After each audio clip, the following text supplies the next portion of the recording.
Download the image. Image. Let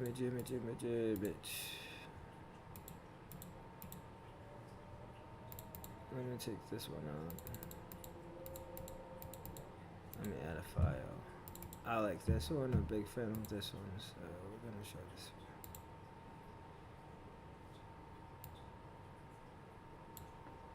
one. I made that. I'm happy I made it, that's all.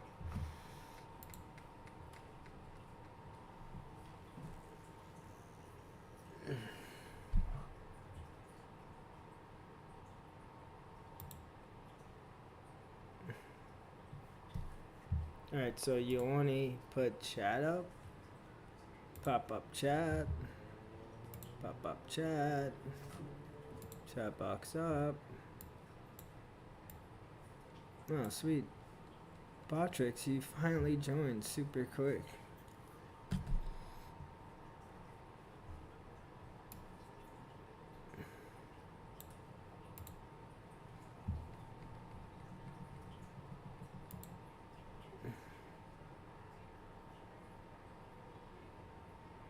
I'm pretty sure that's Patrix. Patrix is my #1 fan. And I'll be right back.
meet this moment to help our ally Israel and to strengthen our own future. The very first thing we need to do is rescue the American hostages. President Biden's #1 priority right now must be finding out how many Americans have been taken hostage and get them home. From last night to this... I was just listening in there, Kevin McCarthy there. No longer discussing all of these things, of course. We're following it here on Live Now for Fox. Let's take you right back out to Israel as our Fox team on the ground there as well. Trey Yanks there in the middle of everything that's going on. This was a hit he did with America's Newsroom just several hours ago, and you can see the rockets overhead. He had to duck for cover. Let's take you back out to this dramatic video and just give you a sense of what's going on the ground there as we approach midnight in Israel. Sandra, John, the efforts of the Israeli military continue at this hour to stage their forces along the Gaza border ahead of a ground operation.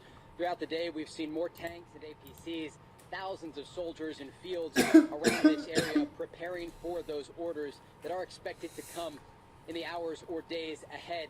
In the distance, loud explosions as the Israelis continue their airstrikes along the Gaza Strip, and more rocket fire coming off of Gaza, targeting communities not just here in the south, but also larger cities like Jerusalem and Tel Aviv.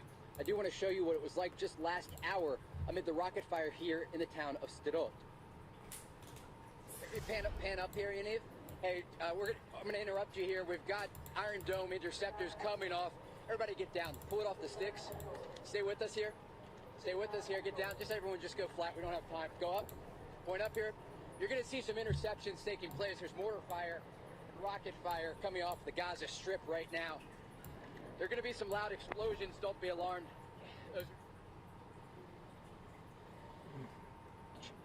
All right, we're getting more rocket fire right now, a heavy barrage. Soldiers and police just came through. There's going to be a loud explosion. Just wait here, guys.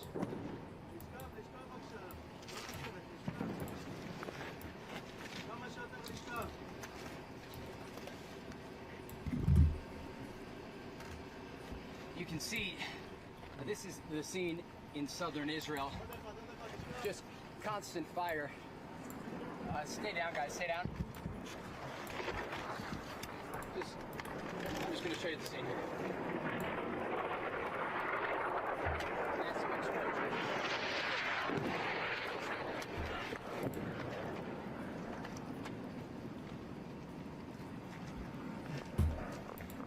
That's wild. This is literally wild. It's happening right now. Okay, there's still more rocket fire coming off the Gaza Strip. They're firing from multiple directions and trying to get past Israel's missile defense system, the Iron Dome. All of the soldiers and police officers that were here collecting the bodies of the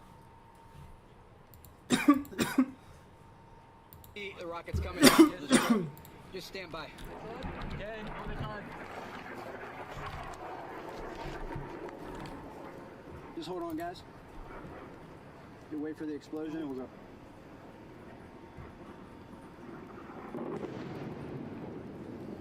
You hear that explosion? That's an interception.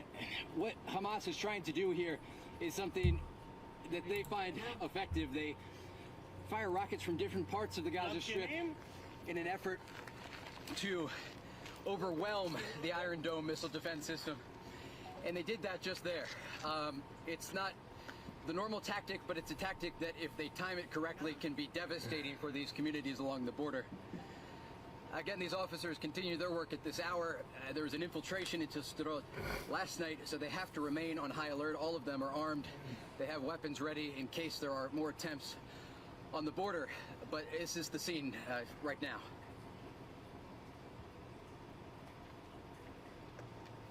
Trey, thank you. John, go ahead. John Stanton. Yeah, hey, Trey. The position that you're in there is one that we have seen you in before. And I'm sure that we're going to see you in it again as the rocket fire comes over from Gaza. It really is quite extraordinary, the tenacity that you and your fellow correspondents have to be able to be in the middle of a war zone like that, at risk to personal life and limb, and continue to be on the air. covering this live. Typically, since Saturday and the initial barrage, That should how not be long happening. do these Sure. Palestinian attempts to overwhelm the Iron Dome system last? They will often last in sporadic bursts. So they'll go for a few minutes at a time, and then they'll stop, and they'll start again. The issue here has to do with timing it takes them to reload. Often hours will go by and we don't really see that much rocket fire. I'm just going to put a helmet on here. We won't see that much rocket fire. Right now is a different situation. You can hold that mic for me for a second. Right now is a different situation because they've clearly had time to reload throughout the day. We saw those images along the border just a few hours ago where the civilians were slaughtered initially when Hamas and Islamic Jihad militants came in, and you could see the black smoke rising up from the border area. That was a result of the Israelis using artillery and also airstrikes to hit the rocket launchers that sit along the border. If they hit certain launchers, Hamas and Islamic Jihad just move on to the next launcher. So it takes them some time to reload, but they're able to do that and continue to fire on Israel. Trey, as we all watch you, God just be safe. And Facts, bro. Be we safe. are getting a report now. This is truly fucked up, man. This is so fucked up. That the Israeli Prime Minister, 100 people dead in the Hamas attack on Israel. We are also told via reports there could be a ground invasion at any moment now, Trey. Yeah, absolutely. If Israeli Prime Minister Benjamin Netanyahu speaks in the coming hours, it will likely be to announce a ground war into Gaza. We've seen the preparations over the past 48 hours, the war declaration, the first time since the 1970s, and a country that understands what comes next. This will not be easy. It will take weeks, if not months, and there will be casualties as a result. They've already warned the civilians in the eastern and northern part of Gaza to move inward, to go to UN schools, according to a source that I spoke with in Gaza City. And so they're trying to move people out of the way as they bombard these areas before they move in on the ground. In the meantime, the Israelis are still working to secure every community along the border so that they know there are no Palestinian militants still in southern Israel.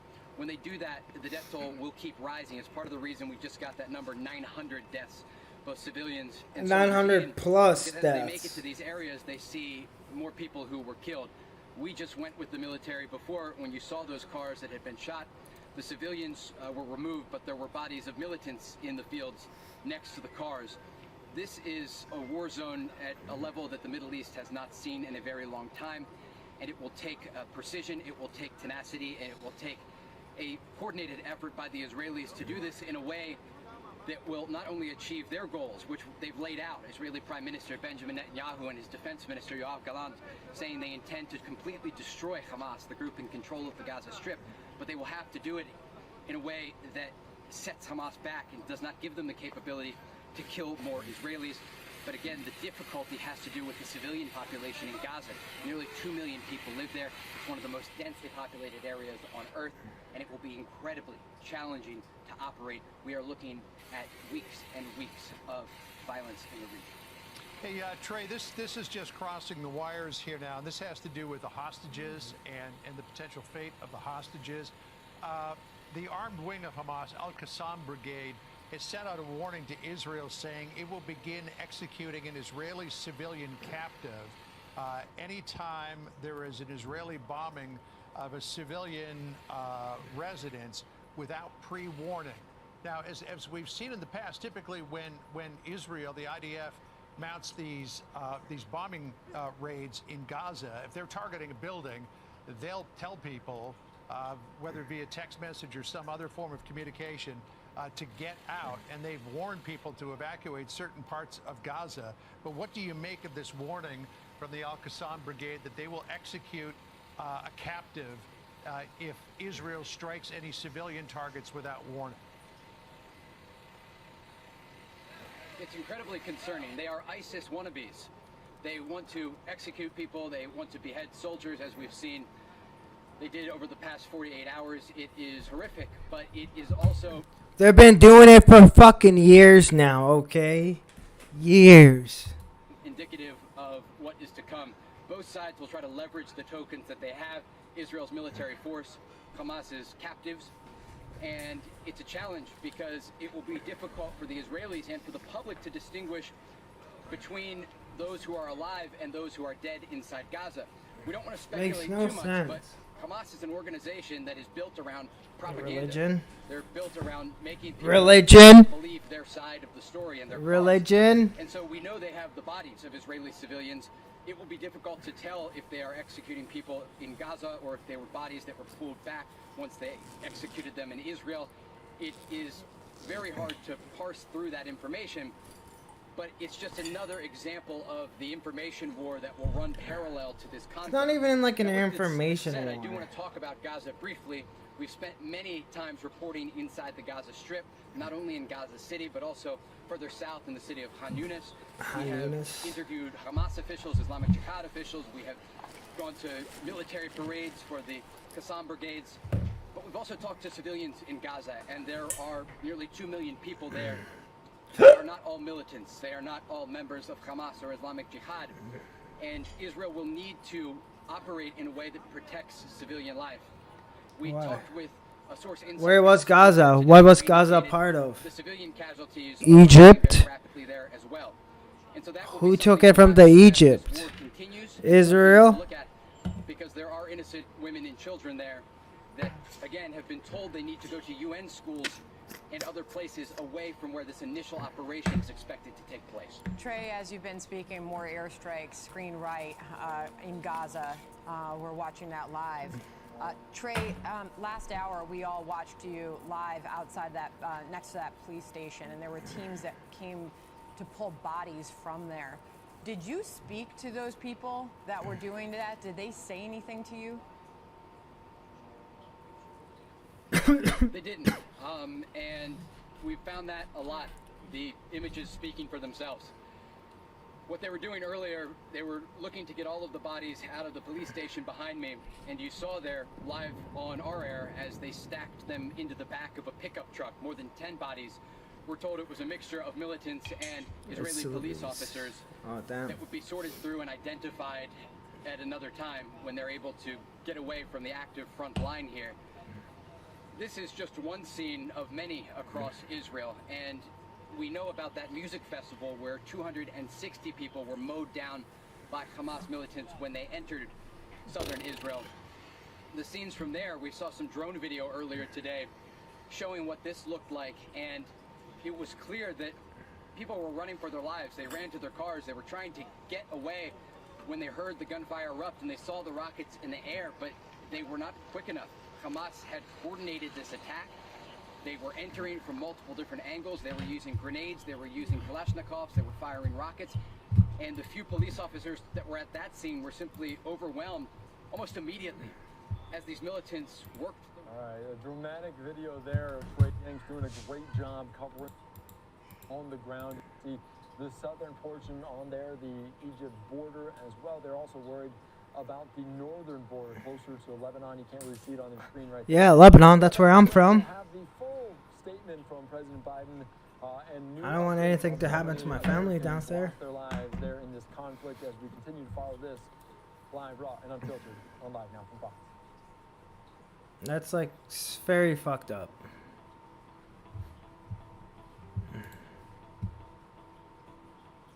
I don't want anything to happen in Lebanon, to be honest with you.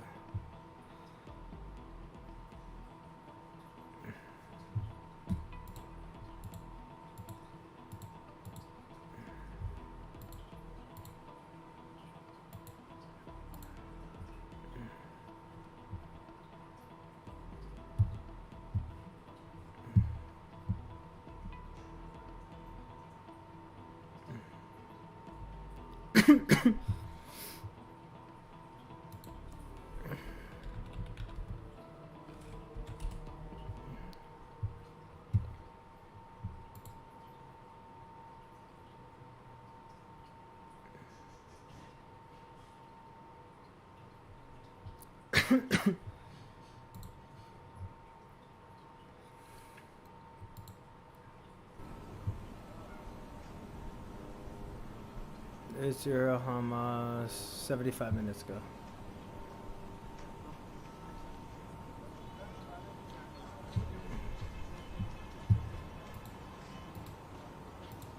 I don't know why it does that.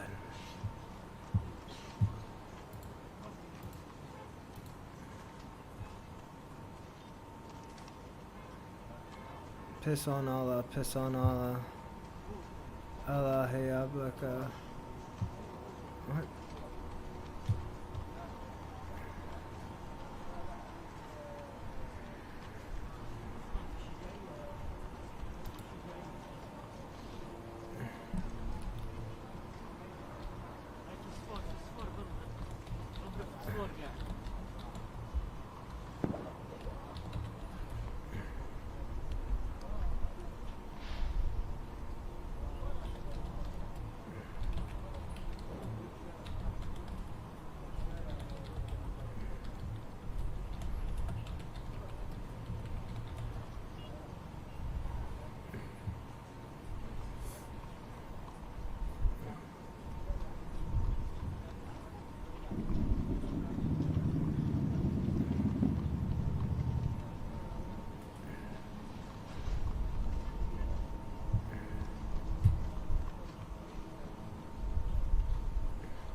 What?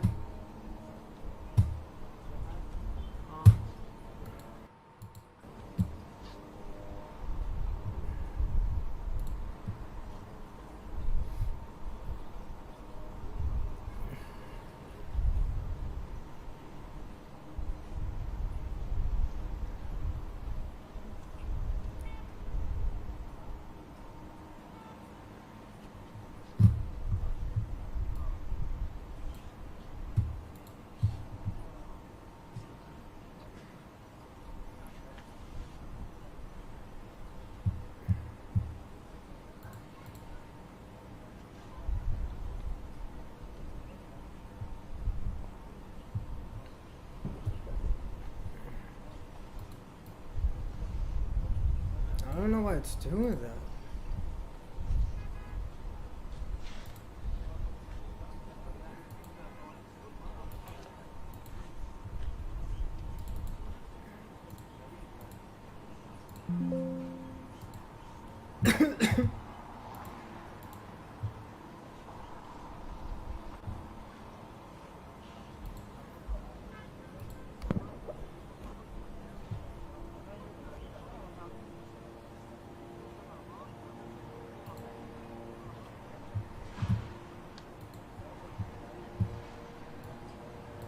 I gotta have my chat so I can see.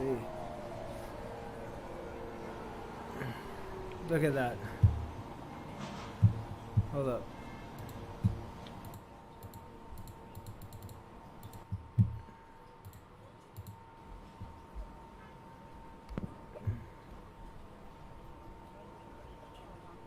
Missiles.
Palestine is getting money from Iran to support itself.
Free Palestine?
Live chatters, I like to see too.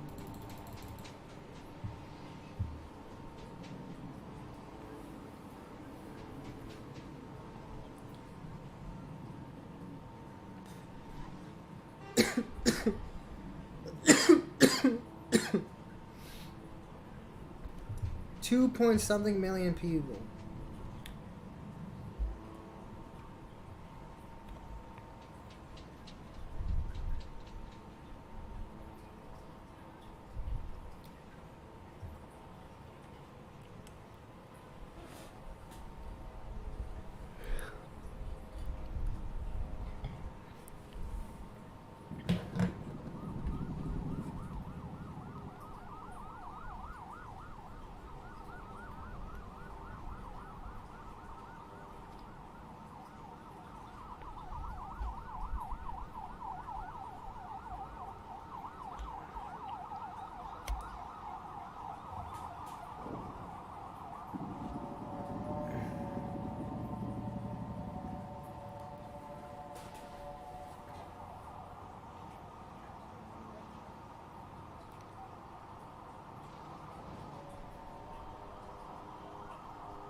Utter devastation as airstrikes rain down on Gaza today.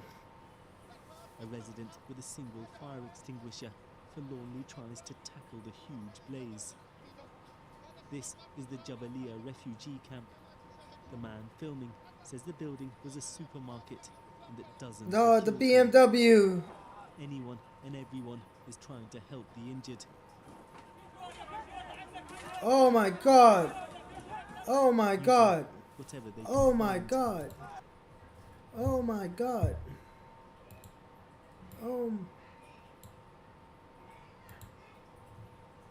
This man is dismantled. Dismantled.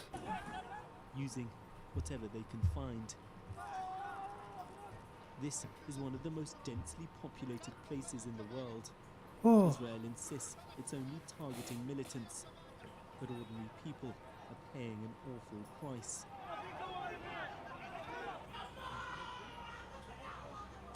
In the hospital, dead bodies line the floor. The pain is overwhelming.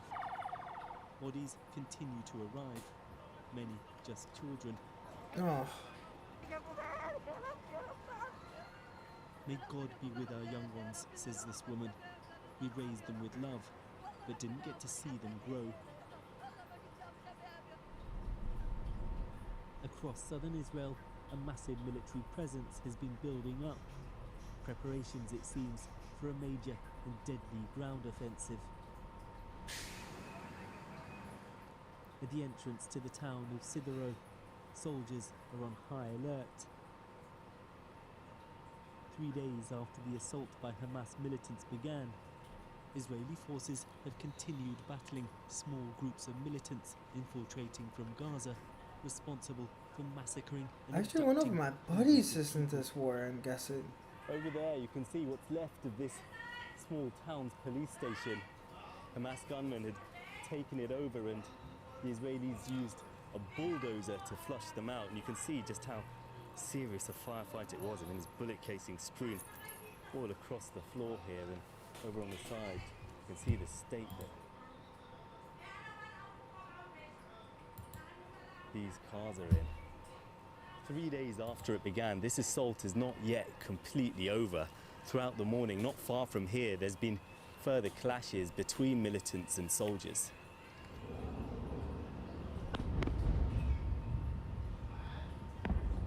Overhead, rockets fired from Gaza send us scrambling for cover.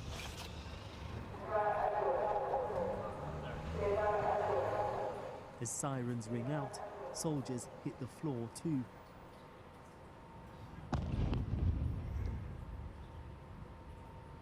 Tripod Most stays. rockets are intercepted by the Iron Dome defense system, but some get through, with cities across Israel struck today.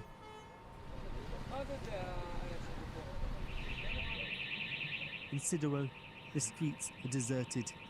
We find just one local shop still open. I've lived here for 26 years, the owner tells us. We've seen rockets before, but nothing like this. Everyone here is crying. The world needs to know the people here did nothing wrong. The old people and the children they've kidnapped should be freed. The ones who did this are terrorists.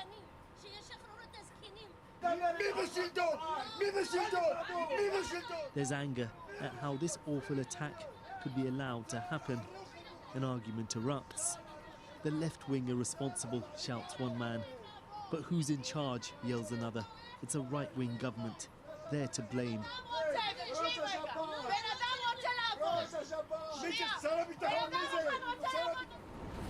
Roads here are still littered with abandoned cars.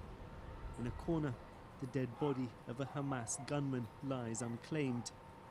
Elsewhere, reminders of the lives so brutally and viciously cut short by the militants. So much yelling in my fucking house. It's so fucking Amit, annoying. a 22-year-old who loved singing, was living in a small community close to the border. Working as a paramedic, she stayed there as gunmen entered.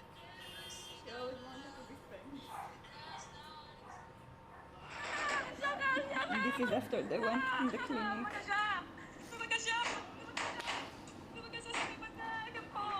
She sent that to you? In the group, in the family group. And this was when she didn't answer after this, and then this is when I called her, I phoned her, and then she told me they shot her in the legs.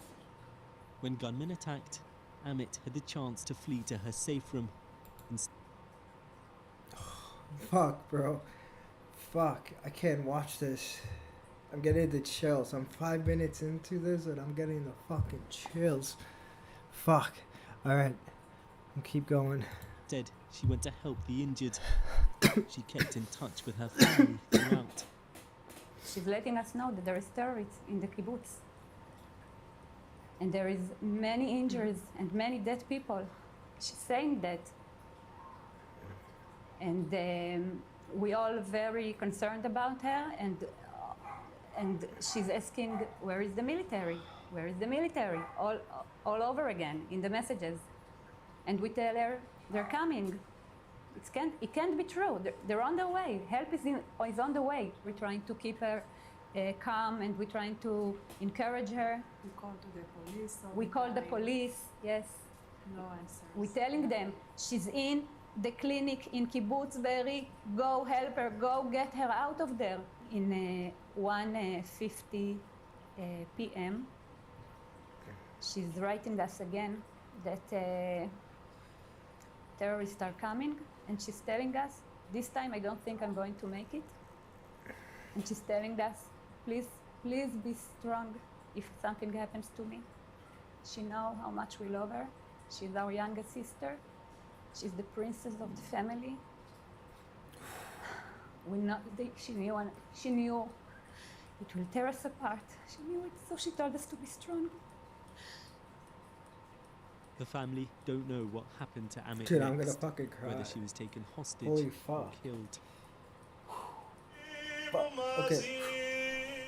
Funerals have been taking place for the dead. This is the worst attack on Israeli civilians in the country's history. Unbearable grief in Gaza too. They're also burying their dead. Two people divided by so much, both racked with suffering.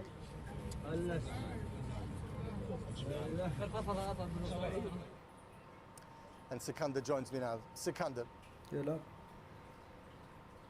Well, the Israeli military say there are no longer any ongoing clashes between them and Palestinian militants within Israeli territory, though there could still be gunmen at large. They say there are still large numbers of rockets being fired out from the Gaza Strip into Israel, though. One line of thinking is that Israel was waiting to secure its border towns before sending ground troops into Gaza. An operation like that could well be a protracted affair with significant Israeli military casualties and far greater Palestinian civilian casualties. Already we've seen Israel rowing back from its usual policy of alerting residents in Gaza when an airstrike is going to take place, saying that's no longer always going to be the case. Of course, in the past, even when that was officially the policy, there were very high numbers of ordinary Gazans killed every time that there was a flare-up of this kind. Now, the Israeli military offensive is made all the more complicated, though, by the presence in Gaza of Israeli hostages, and Hamas have threatened that every time there's an unannounced airstrike, they're going to kill an Israeli captive. One final note, we've just heard from the Israeli family that you saw in our report. They say they've just been told that their sister is dead. Sikander, thanks very much indeed. Sikander Kamani reporting there. Now, in the last few minutes, multiple bombardments could be heard inside the Gaza Strip.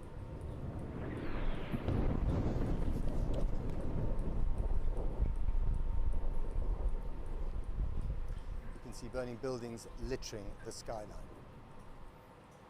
Okay, well, let's talk now to Makaima Abu Sada. He's in Gaza, where he is a professor of politics at Al-Azhar University. Thank you very much for coming on the program, Professor, under these very difficult circumstances for you. Can you describe what it's like tonight to be inside the Gaza Strip? I was scheduled to go in. I have to very much say that I have never seen massive bombing like the bombing that I have seen this evening. For a number of hours, we have been in Gaza City, all over the Gaza Strip, under massive Israeli bombardment. This is the most intensive, most horrible bombing I have ever seen in my life. Today, things were ugly. The Israeli army bombed a mosque in the beach camp in west of Gaza, and also they bombed a local market in the Jabalia refugee camp, where that led to the death of 60 Palestinians in that local market. All of them very much are Palestinian civilians, women, children, and elderly. Right now, just as you are talking to me, you can see I have no electricity in my home. The Israelis decided to cut off electricity, very much relying on a home battery, which very much died down, and things are going really ugly here. And we are expecting, as a result of this Israeli decision to cut off electricity, that we will have a very serious problem with potable water, with the sewage system, with food and basic necessities. It's something we've never seen. And as Netanyahu said today, the results of this battle or this war will probably change the face of the Middle East. So we are expecting things to get even much worse than it is right now. But despite all the hardships that you've had in the Gaza Strip over years, do you also understand that what's happening to you now is as a direct result of Hamas's attack on Israel on Saturday? I totally understand that, but you also have to understand that the Palestinians have been subjected to expulsion from their homeland 75 years ago. We have been subjected to ugly occupation for the past 55 years. We have been subjected to siege and Israeli blockade here in Gaza for the past 16 years. Things were not normal in order to not to expect what Hamas has done. Now, whatever things were really ugly on the other side of the border, I understand that. I have seen images that are really very tough images for the Israelis. But you also have to put yourself on the Palestinian side and understand that the Palestinians have been ill-treated by the Israelis, and since the coming of this Israeli right-wing government, things have turned ugly into all over the Palestinian territories. This year alone, 250 Palestinians were killed in the West Bank by the Israeli army and Israeli settlers, and we were even expecting Israel to go forward with settlement expansion, creeping annexation of the West Bank, desecration of Muslim holy sites in East Jerusalem. So let's also not to forget what the Israeli right-wing government has done to the Palestinian over the past 9 months. Okay, but very briefly, how do you see this ending? I mean, the cycle of violence will just continue, won't it, and get even worse. How do you see this ending? That is a very good question. I do expect that things will go on for a number of days, maybe weeks. It will be very tough, things that we have never seen in our life. But that means it's the responsibility of the international community to intervene and impose a ceasefire on both sides and try to negotiate a settlement that keeps citizens and civilians out of this current cycle of violence. All right. Okay. Dr. Abu Sada, Professor Abu Sada, thank you very much indeed. And stay safe. Thank you. Desperation and anger is growing among the many families with loved ones who are missing, feared to be held hostage in Gaza. Earlier, I spoke to Yossi Schneider. 6 of his relatives, 6, among them his cousin Shiri Bibis and her 9-month-old baby, are thought to have been captured and taken to Gaza. Tell us about the 6 family members that are missing right now. Who are they and how old are they? Shiri, she's my cousin.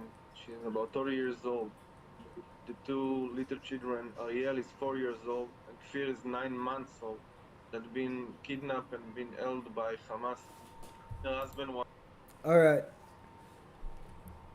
Chat, do you think they're alive or dead right now? Alive or dead? What do you guys think? Was at home with her, and we don't know what his situation, if he's been kidnapped also, if he's injured, if he's dead. My aunt Margit, she's about 60 years old, and her husband Yossi has also been kidnapped from Nir Oz. My aunt is very, very sick. She needs a life-saving medicine, and without it, she won't survive. We don't know if they are injured. We don't know anything about them. We just know that Hamas hold them right now. What was your reaction to when you saw the video? The videos that we're getting, and it's like a nightmare. It's a bad dreams. It's like a scene in a movie. You cannot believe that it's in real life. I'm telling you, we're on Monday right now. I'm just feeling right now that I'm waking up and starting to understand exactly what happened. And to have a 9-month-old baby taken without his diapers, without his baby food, without anything, we're very concerned about his life. I'm crossing my finger that they didn't separate him between him and his mother. There are some in the government who want to go in and occupy the Gaza Strip again, but then there are 130, perhaps more hostages, including your family. My mom told me when she was younger and she was living in Lebanon, she had to run away from war, and the way they used to do it is they lined up everybody and shot everyone in the head. She saw that with her own eyes, and I think it's insane. Being held by Hamas, what do you think they should do? They choose to kill. They choose to ruin. They choose to demolish, to destroy Israel. So I don't care what's going to happen to us right now. I'm sorry to say, I'm sorry for all the children in Gaza. I'm sorry for all the innocent people in Gaza. But they have only one place to... But what about the... Right, but what about the children in your family? What about your own family? Are you worried that if there's another incursion into Gaza, that your family might get killed? Who said that they are safe right now? Who are we talking with? I'm not saying that Israel should wait. Israel should act right now and make sure that they won't get to Tel Aviv and to Jerusalem and every other places in Israel. That's what they need to do. And Yossi, do you think that you will see your family alive again at home? Hopefully. I'm not sure about the men's, but I hope at least Shiri and the children and Margit, I hope that at least they will come back. About the men's, I'm not sure that we can even dream about it. But do you have any sympathy for the Palestinian civilians inside the Gaza Strip who've also been killed, have died, over the years because of Israeli airstrikes and have nothing to do with Hamas? Nothing to do with Hamas? How can you say that?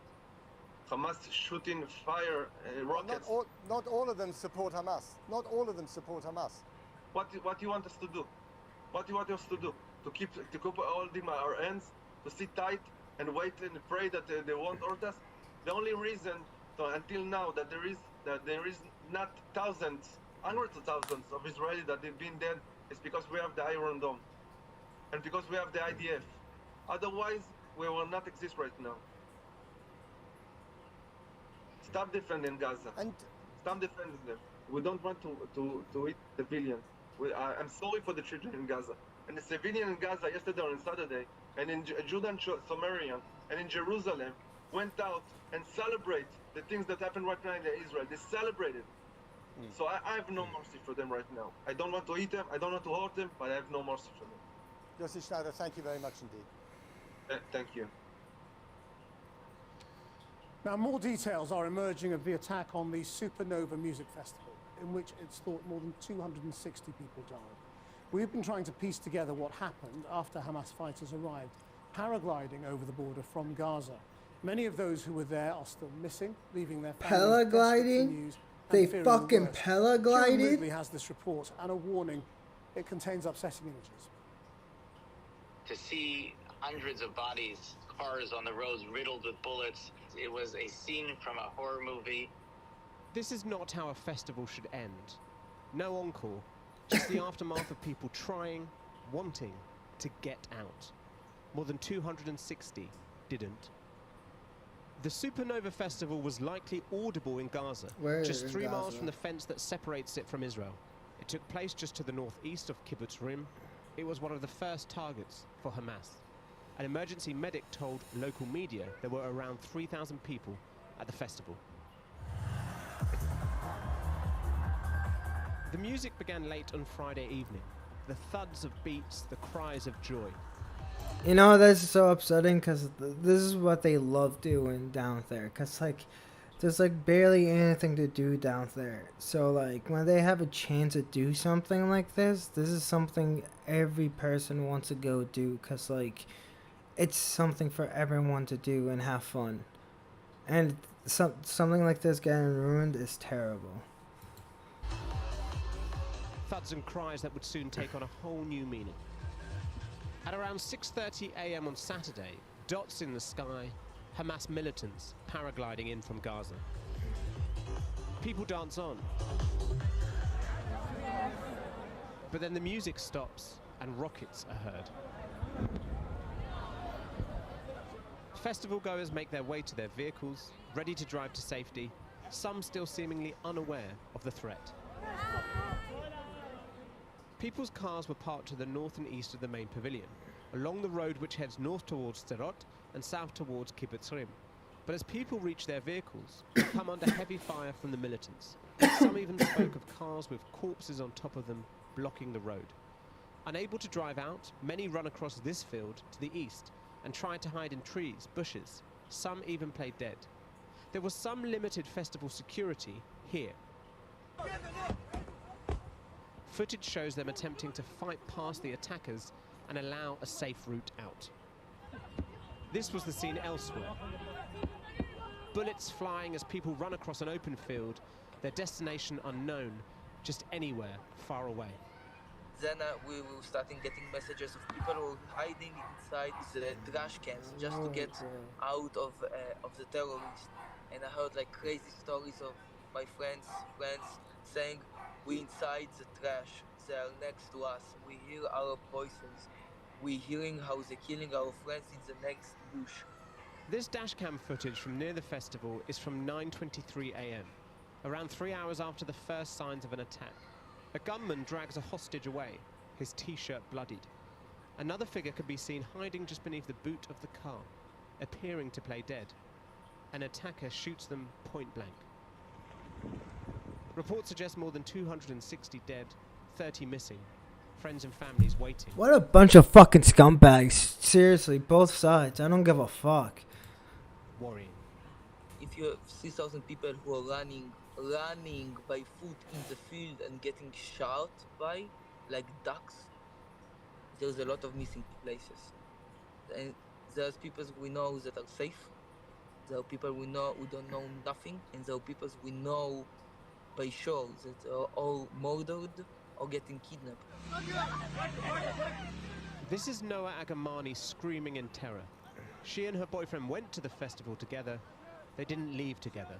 Separated and taken to Gaza, where she was last seen in this hostage video filmed by her captors. Her father spoke to Israeli media.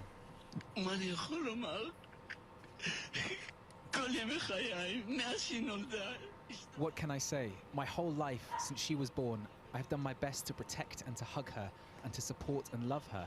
And now, in this difficult moment, to at least comfort her.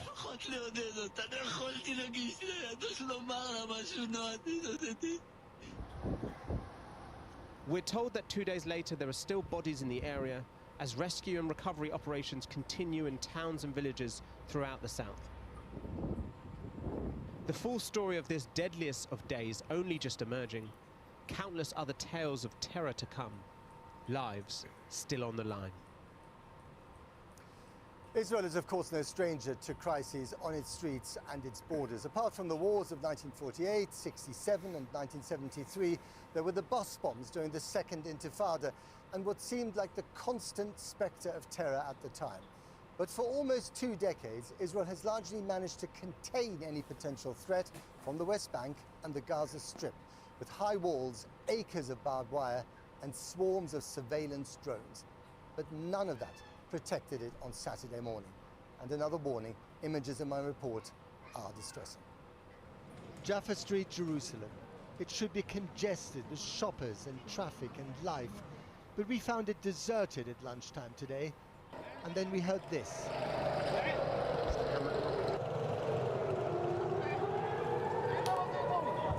The howl of air raid sirens. The sense of panic, followed by unnerving thuds. You can hear and feel the sound of explosions in the distance. Now, whether this is the Iron Dome shooting down missiles from Gaza or whether it's actually missiles impacting the city, we don't really know.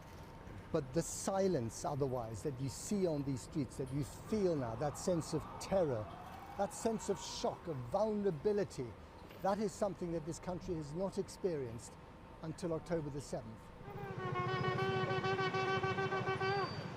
Sirens or bugles of war are all the rage now. That was a little kid. Israelis often tell you that they are surrounded by enemies, but they haven't felt surrounded for a long time. On Saturday morning, all that changed.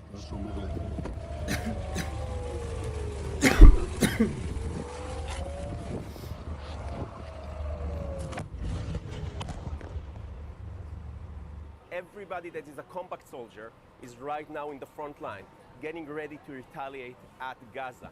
Everybody that is not, every civilian organization, they are here, driving, buying, shipping, organizing, cooking. It doesn't really matter. The Israeli society is one force, and we will demolish you. Hamas declared war against Israel. Doom scrolling has taken on a new meaning. Social media feeds filled with outrage at the brutality Hamas unleashed. Slaughtering innocent Israelis. If you're Americans and want to compare this to something in American history, then this could be a 9/11 and a Pearl Harbor wrapped into one. Along with grief for their dead, much of the national anger is focused on the missing. Dozens of hostages are being held in Gaza. Their families will stop at nothing to see them freed and returned unharmed. And they expect the same of their Prime Minister. Benjamin Netanyahu and the Israeli... Terrible, bro. Take me down there with a fucking AK and a sniper and a fucking pistol, and I'll assassin all of fucking them at nighttime.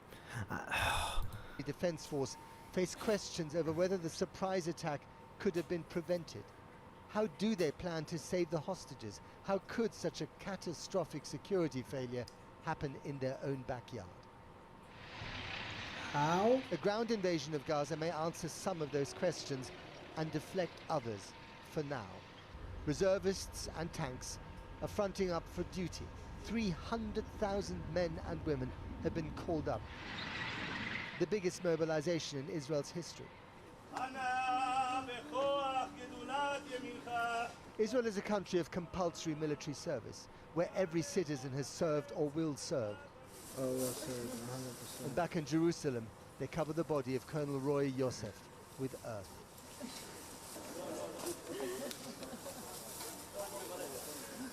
He died fighting Hamas militants after the music festival massacre. Grief and fury are a powerful brew for vengeance, but will that break the cycle of violence? Or take it to a new level?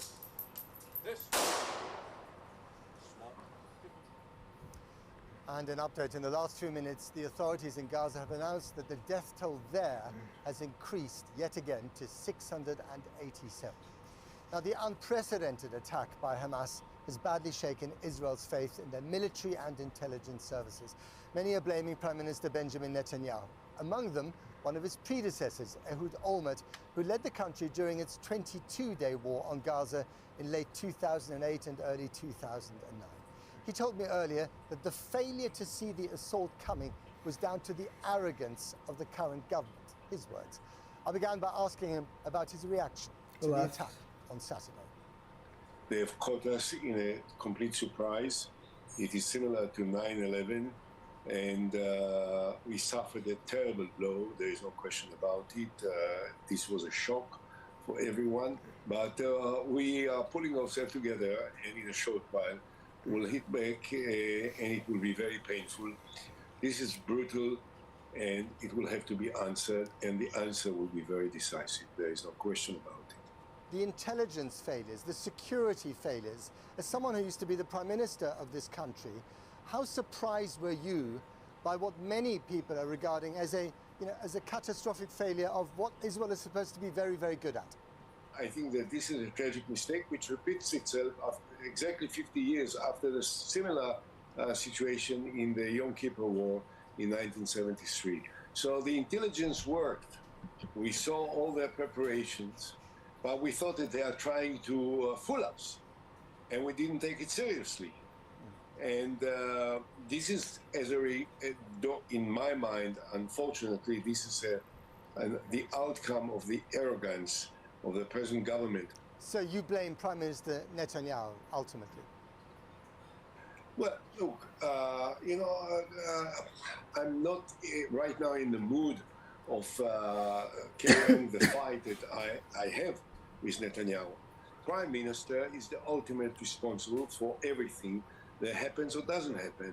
And he is responsible particularly because he has taken into... It's like how workplace managers should be managing the place better, but they don't. Just like the place I work at, Crown Plaza, IGH company, fucking terrible place to work for. His cabinet, his partners, chauvinistic, messianic, brutal terrorists that are members of the cabinet are in charge of national security and in charge of security in the territories. What's that? So he took the worst possible guys that unfortunately defames the reputation of the state of Israel, not just inside Israel, but across the world. So if you were still Prime Minister today, would you order an occupation of the Gaza Strip knowing that there are 130 or perhaps more Israeli hostages held inside? God forbid, no, I wouldn't order occupation of Gaza. I would have ordered war against the terrorist organizations in order to destroy them once and for all. And at the same time, I would have, well, actually, it's ridiculous. I wouldn't have never reached that point because I would have made peace with Abu Mazen long before. And I would have negotiated with the Palestinian Authority, and I would have created a momentum in the international arena that there is something that is worth fighting for, because we are really ready to make peace and compromise and pull out from territories and provide the Palestinians with all their rights for self-determination where they deserve it. Mr. Olmert, there's an article in the Wall Street Journal today claiming that they've discovered evidence that Iran, the Revolutionary Guard of Iran, helped Hamas plan this operation. Do you believe that? Is that plausible? And if it's true, what should be done about it? Number one, it's true. I think so. Iran is an enemy of Israel. Iran is the inspirator of Hamas and of Hezbollah. There's no question about it. It's a long and difficult encounter. They are smart, they are sophisticated, they are strong. In good times, when we are not arrogant, we are smarter and stronger. So we'll have to pull ourselves together and to address ourselves to this. And I don't suggest that we will attack Iran. We can do things, we will do things, and the Iranians will regret very much that they have been part of this plan. Mr. Olmert, thank you very much indeed. Ehud Olmert. Thank you very much. But I'm joined now by Ahmed Mouna, who's from a prominent Arab family in East Jerusalem and a leading literary figure on that part of the city. Ahmed, thank you very much for coming on the roof here in somewhat inclement weather now.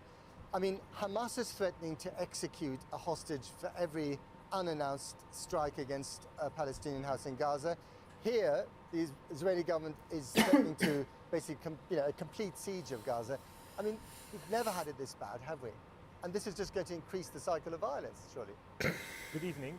It's definitely getting a lot more complicated than before. We have seen other escalations. We have seen Gaza war before that. We have seen Hamas and Israel go into this, but it has never really got this complicated. We're talking about 130 hostages who are in Gaza, who are now at the risk of being executed.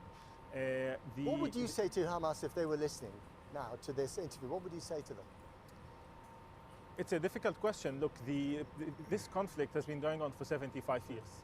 Hamas has been ruling Gaza for the last, say, 15, 16 years. Gaza has been under siege for 15 years. From one side, Hamas has a population that is governing. From another side, it also wants to create some sort of pressure to try and come out with a solution. But surely the right response is stop executing people. Don't execute hostages. For sure. I mean, Innocent people should not die in this war and should not die in any war.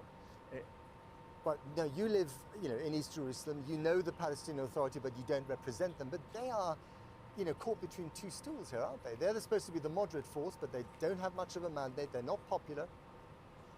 Over the course of this conflict, also more things have become relevant and other things have become irrelevant. The Palestinian Authority that signed the peace agreement with the State of Israel in 1993 accepted a two-state solution, which would have been an accepted solution at the time, is now failing to happen because neither party could stick to it.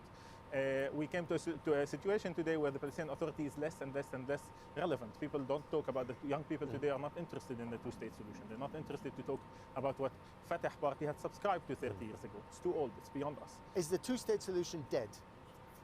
30 years later, when the two-state solution was not being able to be done 30 years later, today for sure it's off the table. In the minds of young Palestinians, it's off the table. The next generation, and that of course is very problematic. Is the real problem here that you have Hamas? In Hamas you have a government, a movement that basically doesn't believe that Israel should exist, and amongst many in the current Israeli government there are those who don't think there should be a Palestinian state. So there's a one-state solution on both sides. One is Jewish and one is Palestinian. Certainly the solutions that are being proposed are not acceptable solutions. One Israeli state for the settlers, that's not a good solution. One Palestinian state only for Palestinians, that's not a good solution. The two-state solution is dead. Of course, we have to come up with new solutions. New solution maybe is actually a shared state, but who is willing to talk about this today? Talking about one-state solution is basically political suicide for politicians. It's not accepted. It's not what the international community is ready to accept. But it's probably what the people on the ground, the average person on the ground, will accept. Is there an international broker who can be seen as an honest broker by both sides? Is there anyone out there who can help you come to the table? Sadly, we have seen over the course of this conflict also that brokers have not been... Who is this interviewer? This is Prime...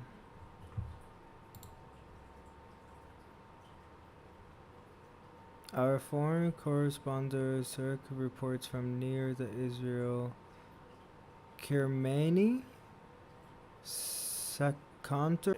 Neutral in this conflict. There has been biased brokers. Nonetheless, there was an agreement that was signed. Nonetheless, 30 years ago. Today, it's very hard to see an honest broker to this conflict. But I would also say that this is a Palestinian-Israeli conflict. People at the end of the day who have to solve this conflict are the Palestinians and the Israelis. Let's hope you can at some stage. Ahmed Wuna, thank you very much indeed. Let's go to Krish in London. Krish, over to you. Thank you, Matt. Now, Western leaders have been quick to offer their support to Israel, backing its right to defend itself following the attack. As we reported earlier, an EU commissioner announced that aid to Palestinians had been suspended, but that's now being contradicted. To explain, our international editor Lindsay Hilson is with me. What's happened? It's a bit confusing. An EU commissioner, he's a Hungarian, said that the nearly 700 million euros of aid to the Palestinians was going to be suspended and they would review it. But Ireland, Luxembourg, Belgium, various other countries have said that that is not a decision. There's a meeting of the European foreign ministers tomorrow when they will decide what to do. But it should be said that none of that aid goes to Hamas. That is aid which goes to Palestinians. A lot of it is humanitarian aid, and it will only make life worse for ordinary Palestinians if it gets suspended. Benjamin Netanyahu says Hamas takes control of Gaza. His response. What does the rest of the Middle East think? Well, the Middle East is already changing and it's becoming dangerous. There have been clashes up on the Lebanese border with Israel. Israel has been attacking Hezbollah watchtowers. 4 members of Hezbollah have been killed. They have been responding with fire. So that is another flashpoint or potentially another front. But then there are Middle Eastern countries which are trying to intervene to stop this.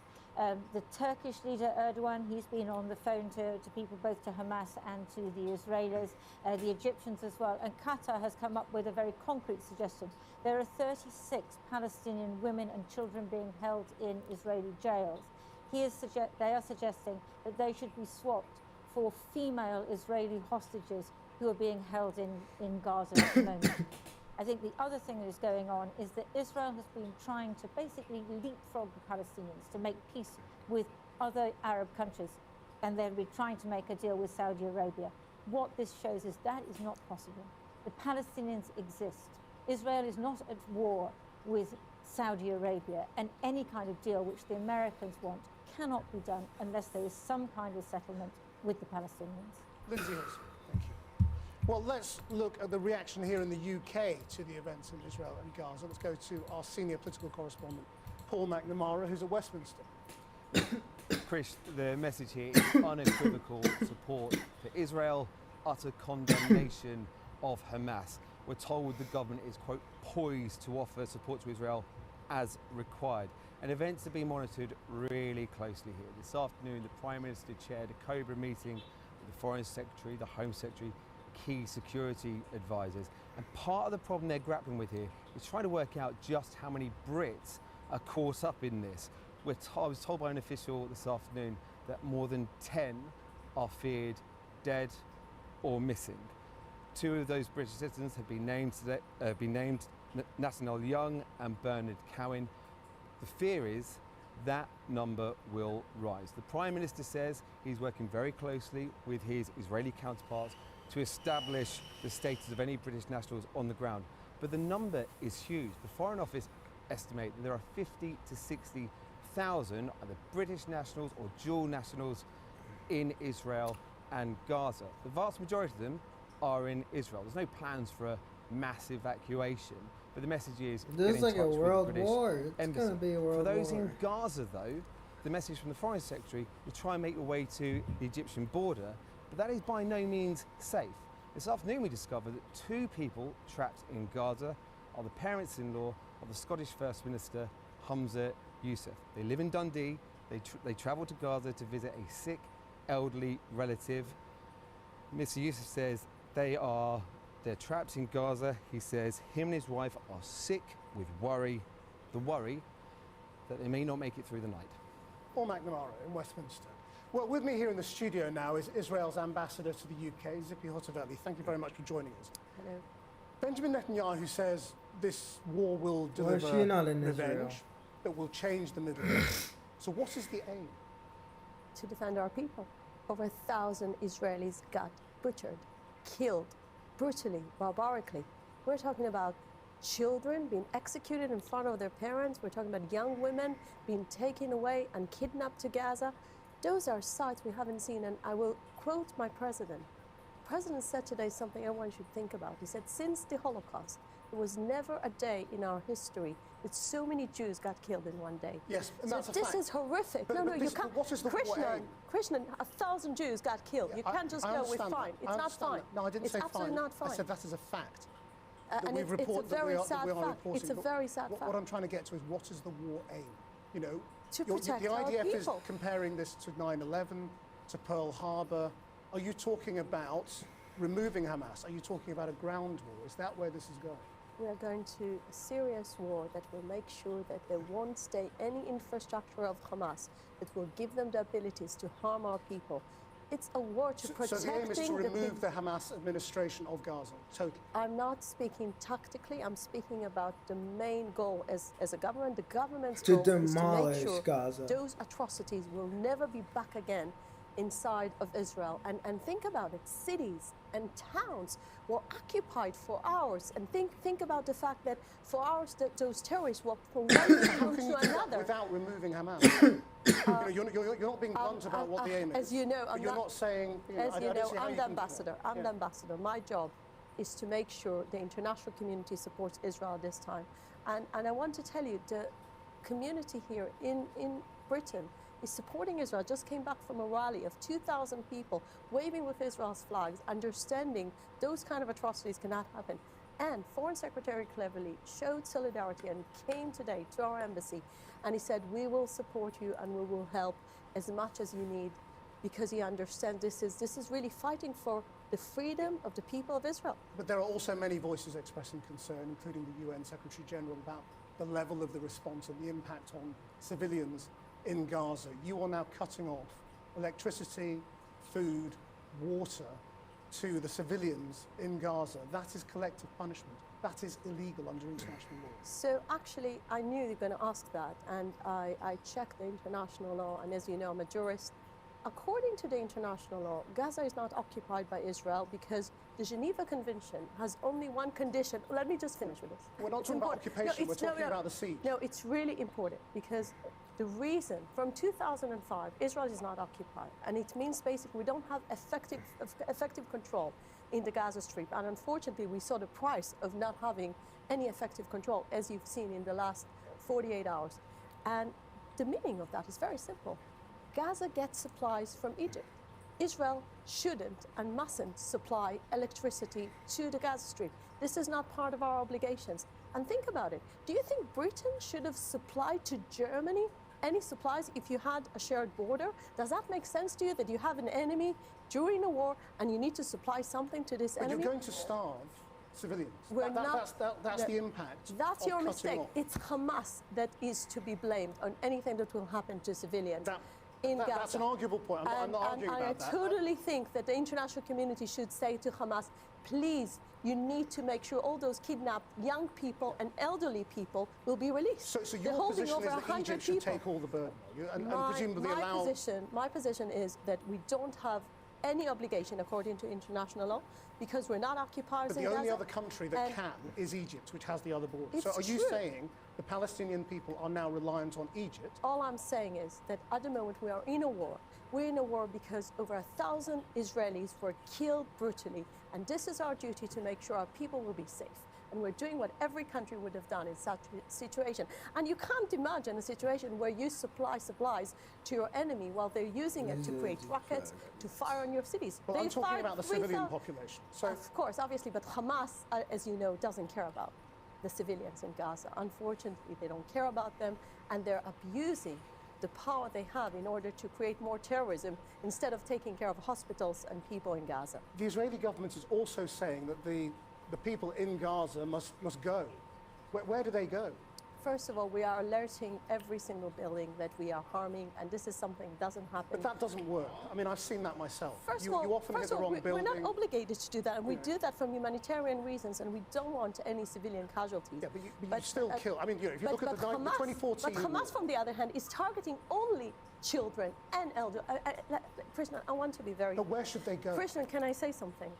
I want to be here very, very personal, because in the last 48 hours, while people in Israel were seeing sights we've never seen in my country. I live in my country and I experienced terror attacks. I've experienced horrible things, but nothing like that happened. That terrorists walked in and butchered family after family. We're talking about families that their children being killed. And now you're in a situation where Hamas is saying hostages will be killed. I swear, old women in the Middle East wear a watch like this, and it's never on right. Killed. There are attacks without warning. This is the duty of Hamas, to take care of its people. Our duty is to take care of our people. And as a country, Israel must defend those young people that at the moment are kidnapped in Hamas' hands. And you need to demand from Hamas to release them. Ambassador, thank you very much indeed for coming in today.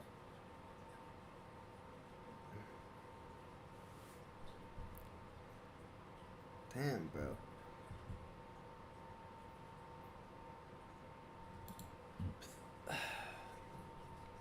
Thanks for joining us for this live coverage of Israel at War. I'm Chris Mitchell.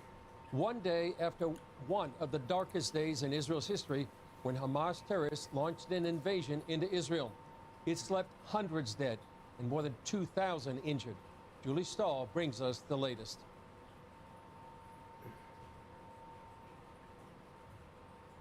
What happened today was never seen in Israel, and I won't let it happen again. The entire government is behind this decision. The IDF will immediately use all its strength to destroy the capabilities of Hamas. We will defeat them to death and take revenge for this black day they have inflicted on the state of Israel and its citizens.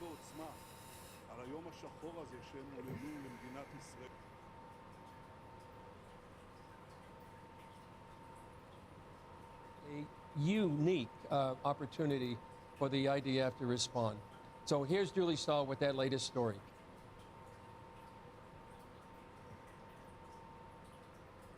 Eight locations, including 7 communities and a home front command base, were still under siege 24 hours after the massive terrorist attack from Gaza on the Jewish state.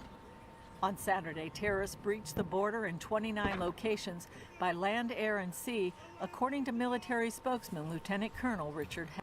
After the Holocaust, I'm pretty sure all the Jews in Jerusalem made made a deal that everyone becomes in the military, so it doesn't happen ever again. Hecht. Israel is currently in control of all the border points, though Palestinian terrorists continue to try to break through. Israel has also carried out numerous airstrikes against Hamas targets in the Gaza Strip, including a compound belonging to the head of the intelligence department of Hamas, and the Navy targeted 5 terrorists who were hiding on the Zikim beach. Meanwhile, the IDF is evacuating Israeli citizens from southern communities and will warn Gazans that they should leave certain areas when Israel is ready to strike. Israel has cut off electricity that its power plant supplies to the Gaza Strip. One analyst asked, who would give electricity to an enemy as it's attacking you? Around 500 Israelis are now known to be dead and more than 2,000 wounded. So far, there's no official number of those who were kidnapped and taken back into the Gaza Strip. But according to Hecht, who called the attack unprecedented, they include children, grandmothers, soldiers, and bodies.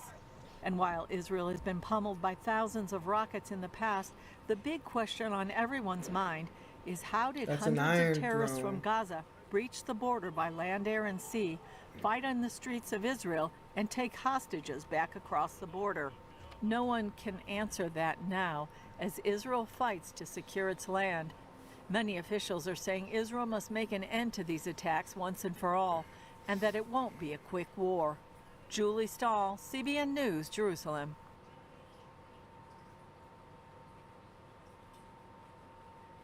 Major Doron Spielman about the current situation. Major Doron Spielman from the IDF spokesman's office, thanks for joining us. Can you give us an update on the current situation down there in the south? Sure. Well, Chris, as you know, yesterday was unfortunately the day that Israel suffered the worst civilian massacre in the 75 years of history in the state of Israel. Hamas terrorists attacked Israel in a combined assault from the air, from the sea, from land. They infiltrated into border communities with peaceful farmers, people who go about their work, and their children, hunted down any civilian they could find, man, woman, or child, and killed them in cold blood. We've seen the images, how they took women and even grandmothers back into Gaza with jihadis screaming Allah Akbar as they went back into Gaza, and took them in cold blood and are holding them now in Gaza. The barbarity of this act, the only thing that we can possibly compare this to is ISIS, the vision of a complete disregard for human life. And they have one goal. Their goal was to destroy Israel. Of course, they're not going to succeed, but that's why they carried this out. Today, our forces are deployed throughout the south. Those southern communities, there's not a single southern community that the IDF is not present in right now. There's still ongoing battles in a number of those communities. We are patrolling and monitoring the security fence. There were 30 breaches in the security fence. The vast majority of those are now controlled by the IDF. The few that are remaining are very quickly going to be under our control. We can still see jihadi terrorists from Hamas trying to penetrate into Israel as if their thirst for blood is even quenched. Going through those, we've killed more than 100 of those terrorists as they continue to try to enter Israel. Our priority right now is to secure the civilian population in southern Israel. In terms of evacuation, are people being told to leave the area? So yes, they are controlled evacuations. The IDF is moving very carefully because obviously we were caught off guard the other day. Now we're no longer off guard. We're very alert and we're prepared for anything out of the ordinary to take place. So removing civilians from the area is a process that's been taking place very carefully. It should be done in the not too distant future. And at the same time, we're monitoring the fence. We're carrying out aerial strikes inside the Gaza Strip. As we've said, any Hamas terrorists, if they think that by fleeing back to Gaza, they're going to be out of harm's way, they're wrong. The IDF and the state of Israel are not going to forget the people who brought this massacre upon such innocent civilians. You said about being the IDF being caught off guard. Any explanation to how this happened? Well, you know, the IDF, we are, even if one civilian is ever, God forbid, killed, the IDF does a serious assessment. because we want to protect every civilian. In this case, unfortunately, a number of hundreds of civilians were killed and some were taken as hostages. There will be a very thorough assessment. Questions will be asked when the time is to ask questions, and we will do that thoroughly to learn our lessons. Right now, we're focused on the next step. And the step is how to completely remove Hamas's capability of threatening the state of Israel like this again. They carried out an unprecedented attack, Chris. Our response will also be unprecedented. What can you tell us about the hostages that are inside Gaza right now? Well, you know, we've seen the images, these horrific images, a bunch of kids that were at an outdoor festival enjoying themselves, all of a sudden surrounded by Hamas terrorists, shooting at them in every direction, them running for cover and where they're ambushed. We saw an image of a young woman being carried off by jihadis on a motorcycle back into Gaza hostage while her boyfriend's being toted at gunpoint, bloodied, walking back, grandmothers being taken back with their nurses. I mean, it's hard to even imagine. You know, we've been saying for years that this is really what Hamas has in mind, and that's why we always have been defending our population. What do you mean, now the no world data? understands the barbarity of Hamas. For the Israeli hostages, I have data right here, bro. The IDF, we will do everything within our power, Chris, no data, to get those ass. hostages back. We are one country. No one in this country is standing down. We are united as a country, standing up, serving. Do they not want me to, like, makes no sense. There's a massive this area. of reserves. I'm allowed to watch it and stream We're it. united. We're going to protect our civilians wherever they may be, inside of Israel and outside of Israel. Yeah, that's what I was going to ask about the call-up. Is there also a call-up to defend what's possibly might happen on the northern border? Yes, there is. We are fully armed and prepared on the northern border. We have reservists that are standing on all the borders of Israel today. As we know, earlier today, Hezbollah did take credit for mortar attacks on the Hardov area of Israel. We responded with ammunition fire. Since then, things have been calm, but we've sent a very clear message to Hezbollah. It would be a drastic mistake if they were to try to enter into the foray right now against Israel. If they do, we will exact a massive price from them. We hope they don't, but if they decide to, we are fully prepared on the northern border and in all of our borders, Chris. Yeah. What would you say to an American audience or a worldwide audience, for that matter? Final thoughts about what people need to know right now, what's happening in Israel. You know, Israel is the only democracy in the Middle East. We are a moral army. We know our moral compass. We're an army that exists only to defend our civilians. It's called the Israel Defense Forces. Should I get That's a why we're new here. We're not keyboard, here like for a any smaller offensive one? measures. Our civilians, this What? has been a bloody day for the Israeli people to see our own civilians, children. I just saw a video of a 70-year-old Israeli boy in the streets of Gaza being pushed back and forth. Ambassador Major Jerome Spielman. We are not going to let them do this, and we're going to carry it out in the way of the IDF, which is to be thorough and moral and carry out those values. As you mentioned, Jerome, those videos were heart-wrenching of people being taken It's captive. longer than the other Let me one. ask one further question, though. The other one downstairs? And maybe you can't go into operational details. Is it possible that the IDF will actually launch a ground invasion into Gaza to really change the equation? For years has been, operations, but really haven't changed the situation there in the Gaza Strip. Any thoughts about a possible ground invasion? Well, Chris, I can't get into operational specifics. However, this is a paradigm shift for Israel. The Prime Minister, the Cabinet, 120 head of for the a military, keyboard, fuck it's clear that. to everybody that for an attack to be carried out against the Israeli people, we're in a new world, a new region, and our response See, I will like be this 'cause I can unlimited go to like what that. we're going to do to successfully carry out our mission. I could go like Whatever that means, all options are on the table. And I will just say one more thing.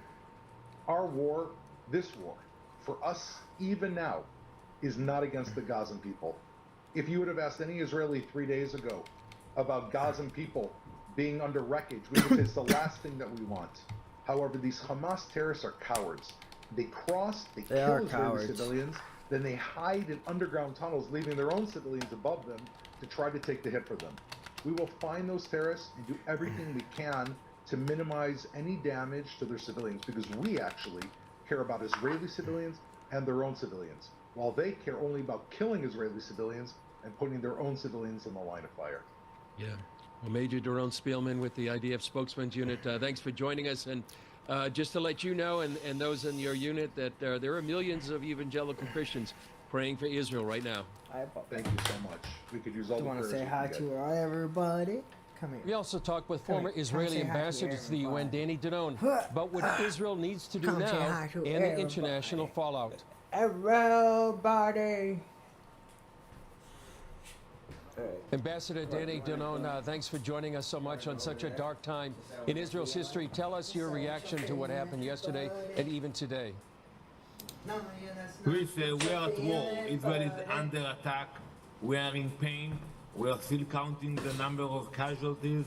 And unfortunately, we are talking about hundreds of innocent Israelis who were massacred yesterday during our Jewish holiday of Simchat Torah. It reminds us of the movies that we saw 50 years ago in the Yom Kippur War. We were caught by surprise again, unfortunately. Who the And we fuck saw is the this barbaric, dude? approach of our enemies. The same way that the US fought with Al-Qaeda and with ISIS, we today have to fight against those barbaric militants who came into the communities, massacred innocent Israelis and kidnapped. Dozens of Israelis today are being held in Gaza, held by Hamas terrorist organization. Now, for us, it's a time to get organized and to get prepared for the attack against the militia of Hamas. And I call the Prime Minister to take a different approach. We have to eradicate Hamas, period. Yeah. Well, how can you explain? A lot of people have been asking, how could this have happened? Is there any good answer right now? Well, I think we will have enough time to analyze what exactly happened. But I think that the approach, the paradigm was wrong, because we allowed those militants to get next to the fence for months, and they took advantage of it. They learned the behavior of our forces. They put different kind of explosives next to the fences. They have a many tunnels operation next to the fences. I think we shouldn't allow it. We should make sure in the future, when you have a fence, no one is getting closer to the fence. So you need to have some kind of a buffer between the fence and the area where those militants can get close to. What kind of response are you recommending to the Prime Minister? I think we have to change the approach. It's not another cycle. We cannot think about a ceasefire. We have to go after the leadership of Hamas, to hunt them down, to find them and to kill them. It's not going to be easy. We know the population of Gaza, the structure of Gaza. It's very complicated. But what happened yesterday was unprovoked attack against our communities. And the price we paid was a very heavy price. So I don't see any other option. I think we have to go against the Hamas, eradicate the leadership of Hamas. And I think it will be better for the people of Gaza. And I want to send a message for those people. We have nothing against you. We will do our best to minimize civilian casualties, but I would advise you to get far away from the Hamas headquarters and from the Hamas militants, because we are coming after them and we will hunt them down. Yeah, you're connected with world leaders after being in the UN for 5 years. What have you been hearing from different countries and nations around the world? Well, as we speak, we have overwhelming support, and we hear the condemnation from all around the world. But I told my colleagues that we want them to support us even when we will see the pictures of our troops hunting down the Hamas.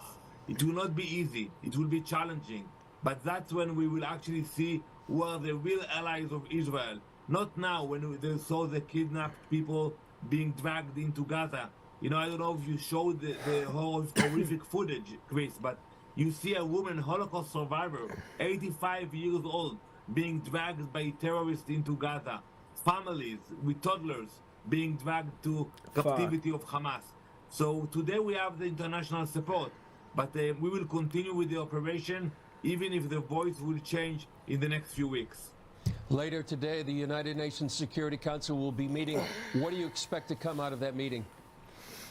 a very clear condemnation for the vicious terror attack of Hamas and support of the activities of the IDF.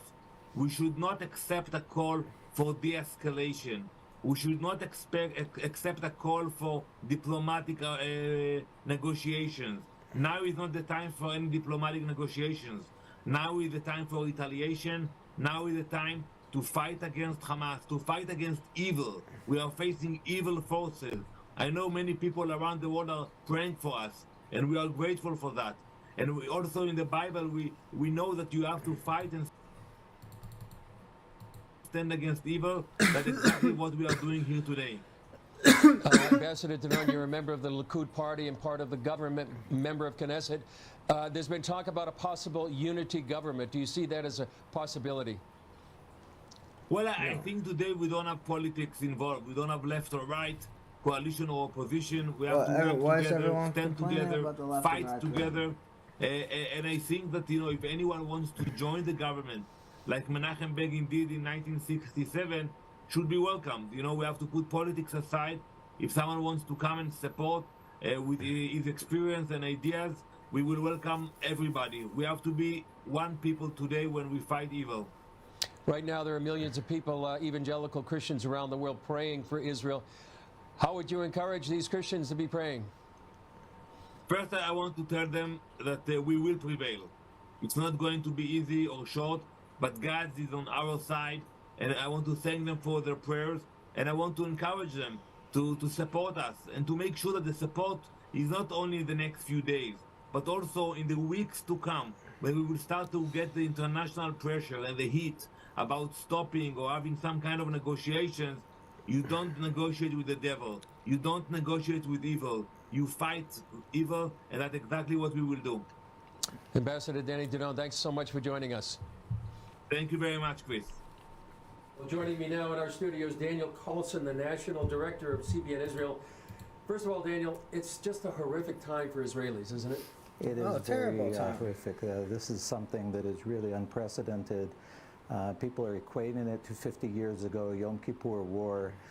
There are certainly some similarities. There are differences, so we can't equate one for one. But it's definitely a very traumatic time for Israel. There's a lot going on. The messages, the news, and the it's Gaza just ongoing. People. It's you almost can't even go to sleep because there's always something new developing. Mm-hmm. You know, I talked to an Israeli earlier today. He said a lot of Israelis are confused. How could this have happened? What happened? But you were saying earlier they're also angry right now. I think the first day was really a day. Why where wouldn't you just not trying be to angry? grasp the magnitude of what was going on. I think today I'm already sensing a real rising up in anger, where people not only angry at Hamas for the operation, they're also angry at the government. They're angry at the IDF for how did you not see this coming? The infrastructure of the intelligence apparatus. How did we not detect this? The levels can't really of failure detect are something multiple, like that, can you? and it's not hidden to anybody. We are all in this reality together. Mm-hmm. And the numbers are mind-boggling. 500 dead, more than 2,000 injured, dozens captured and held hostage inside Gaza. That's like a nightmare scenario for Israel. Israel's always dealt with the security. The primary security thing has been kind of like the soldiers, they handle it. And as painful as that is, now this involves directly the civilian population. And the people too now, right? Taken over for hours. This is not something that has ever happened in the history of Israel, where the military has taken so much time to respond and seal things up. Even getting up this morning and still having firefights going on inside the kibbutzim in the Gaza envelope. It's the thought that we had not had this under control in all the different sectors it is mind-blowing to most Israelis. Yeah. CBN Israel has been working with communities down there on the Gaza border, in Sderot in particular, but many of those communities in what you call the Gaza envelope. What have you been hearing from people down there?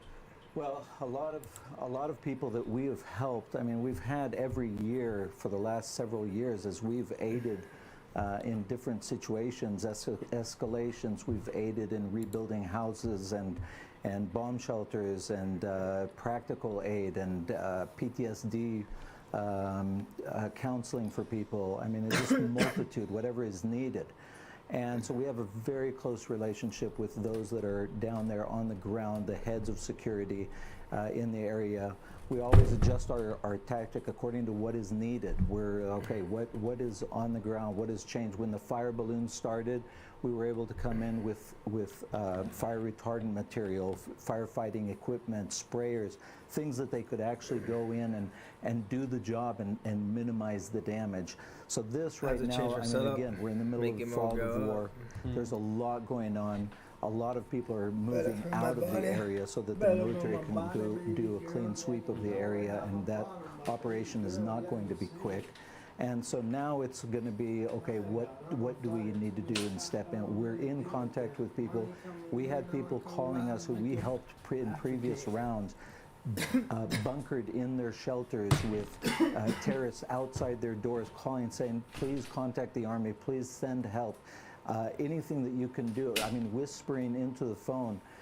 These are calls that our team got because we had been there for them before. Yeah. How can people help? I mean, I know it's very difficult, perhaps for anybody to get there right now. It's a closed military zone, even hard for journalists to get down there. But when it opens, how can people help? Well, right now, probably what we're going to do is just be collecting resources so that when things calm down, when the fog of war clears up a little bit, we're able to meet the needs according to what they are on the ground. Right now, a lot of people are moving out. There's a lot of unknown. It's not something we can target right now specifically, but the Victims of Terrorism project that we have at CBN Israel aids directly individuals, helps them rebuild their lives.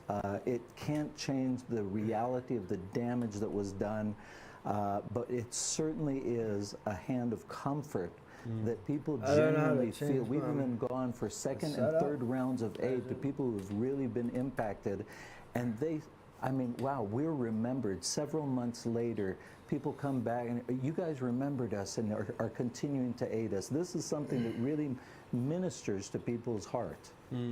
So people also need prayer. What do they need prayer for? And why don't you lead us in prayer? Well, right now, there's so much that we could cover in prayer. So I would just suggest let's just dive right in. Okay. Lord, we lift up this situation. This is a horrific situation to live through. We've gone through a lot of ups and downs. This seems like an out of proportion, out of scale conflict, Lord. We just ask for your resolution. Lord, we ask for your comfort for those who have been injured, Lord, for those who have lost loved ones, especially for those who are living in that unknown of family members who've been captured and taken into Gaza hostage. Lord, we ask for a resolution. We ask for wisdom for the leadership, the military of Israel, that they would find solutions to deal with this whole operation in a quick way, Lord, that you would bring things to a conclusion, to a state of peace, Lord, and that you would bring peace to our region, which is our hope and prayer here at CBN Israel. Thank you, Lord. In Jesus' name, amen. Amen. Amen. Thank you, Daniel. And if you want to help with CBN, you can go to CBN. Let me just get it here. CBN.com/terror victims, or you can. All right. Got that out of the way for an hour and 47 minutes. For another hour, we can play some Counter-Strike.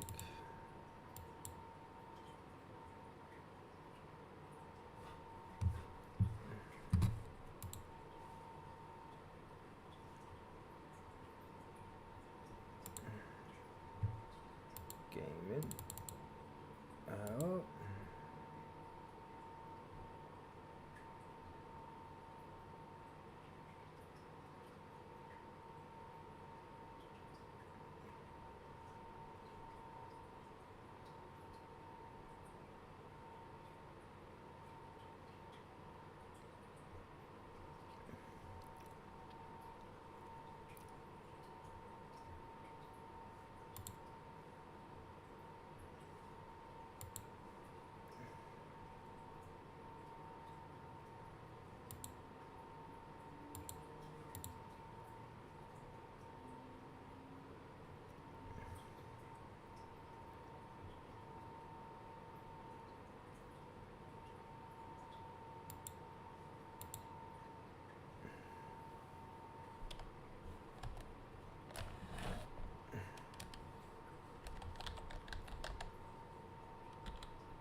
Select your stream's language if you needed the caption certification.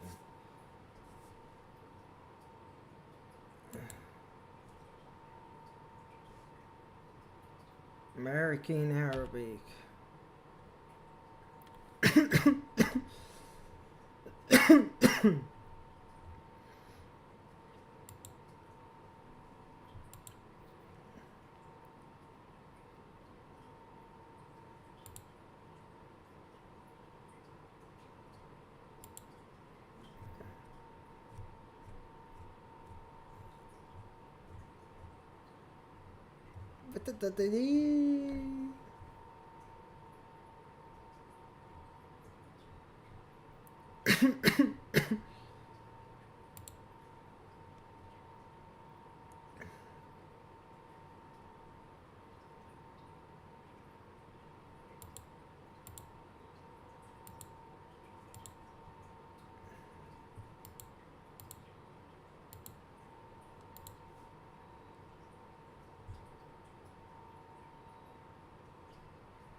Ew.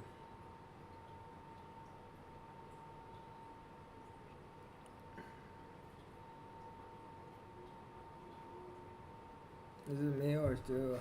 I sometimes look at fucking bitches and be like, damn, you ugly as fuck. Oh shit.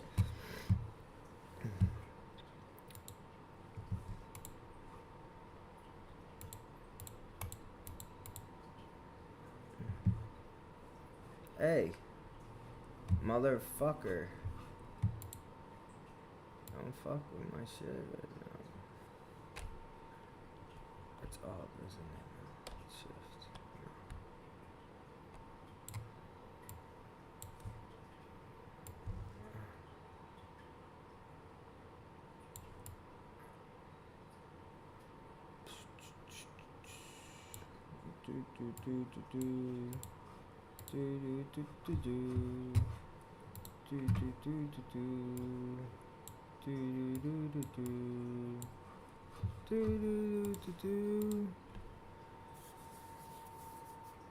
Oh, that's better, I would say.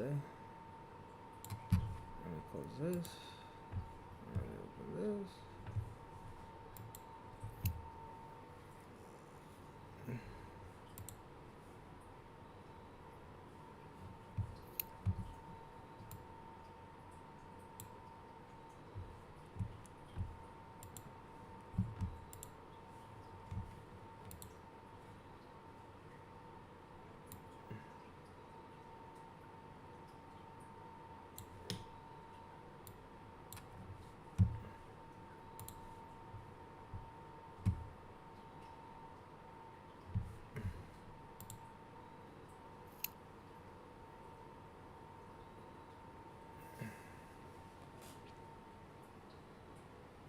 That's weird.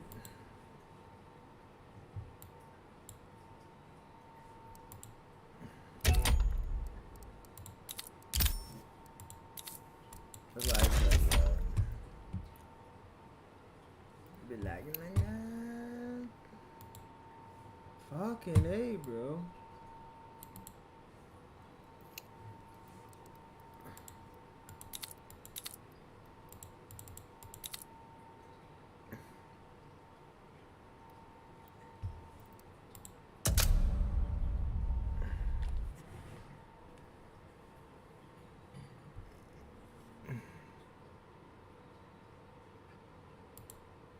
What?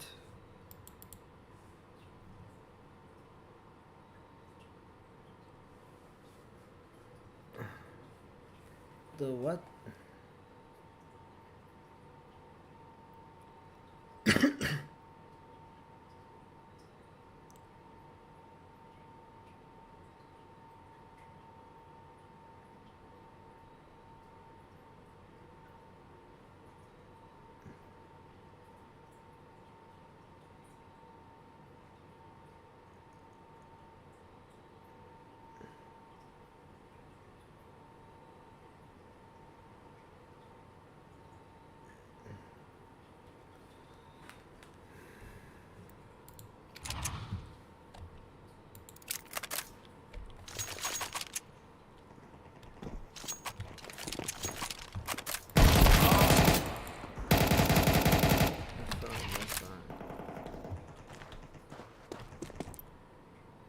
What?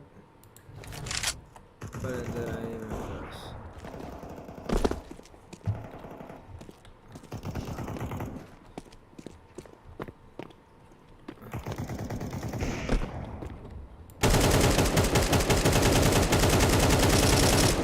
No, that didn't work.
Two.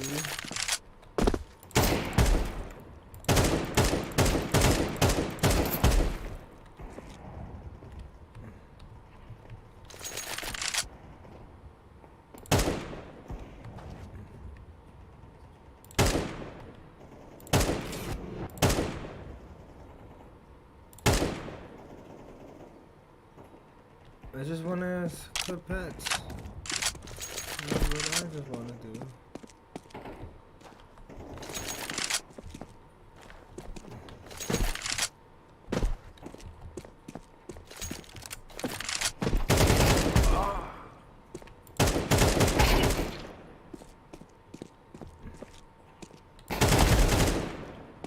Nice shot.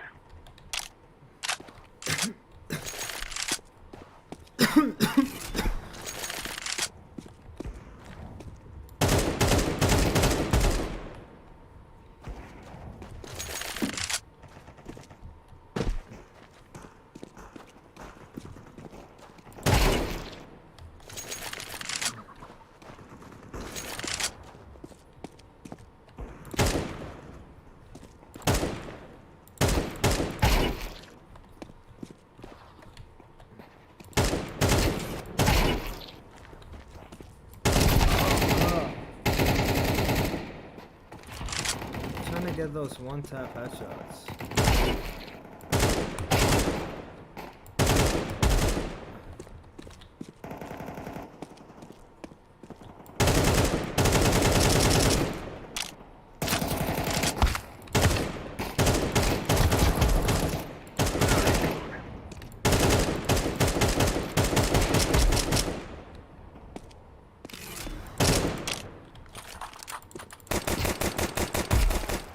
Nice, nice.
Spot 80.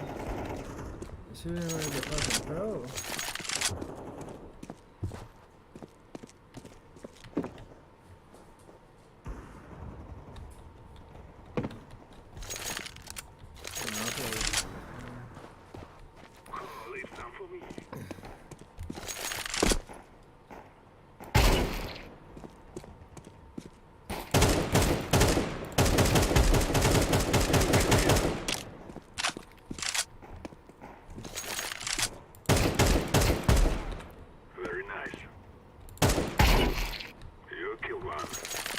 I killed 2.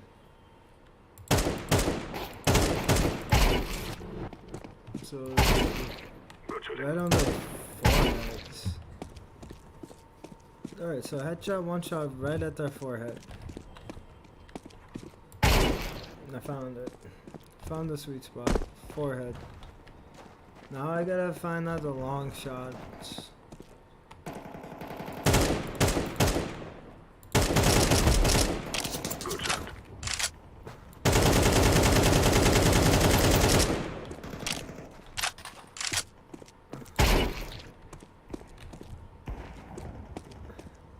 Right on the forehead. Because it goes down.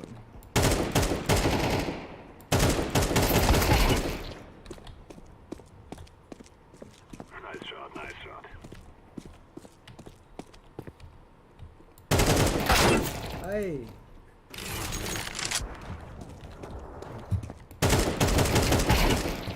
Very good. I need a new knife. Good shooting.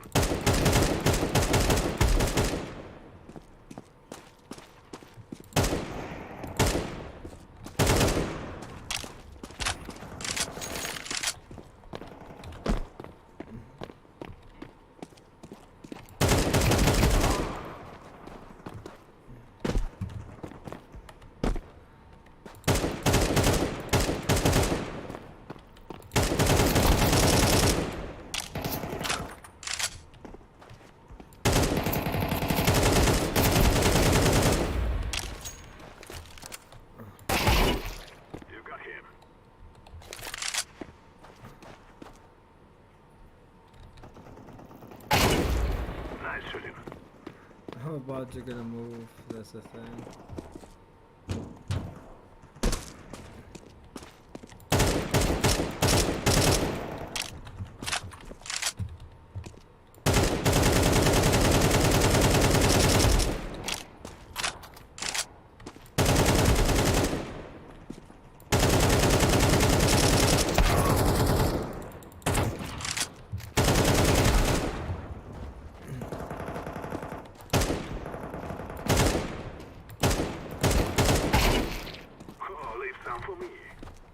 It's like doorknob. Nice shot, nice If a doorknob was here, a doorknob would be gone.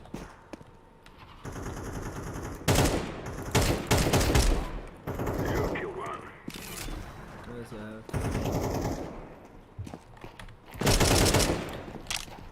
Oh yeah! You killed him.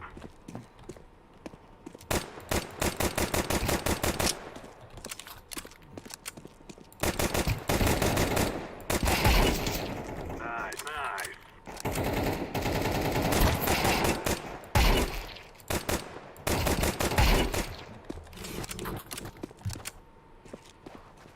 Maybe like a shadow crosser.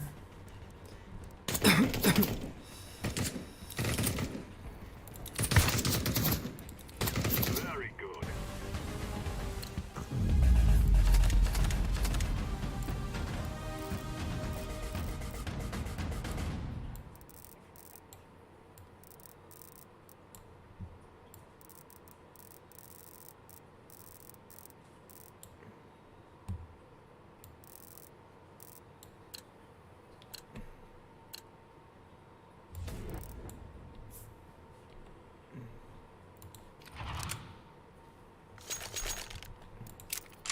My plan is just boom, boom.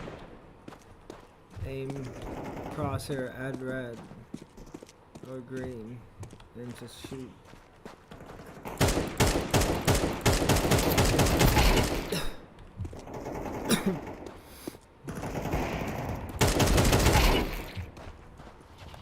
crosshair is.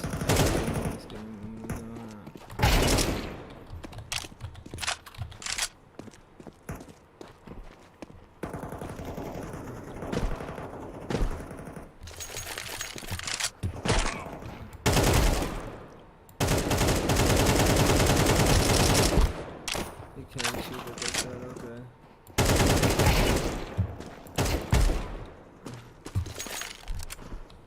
I wish you can have the bomb.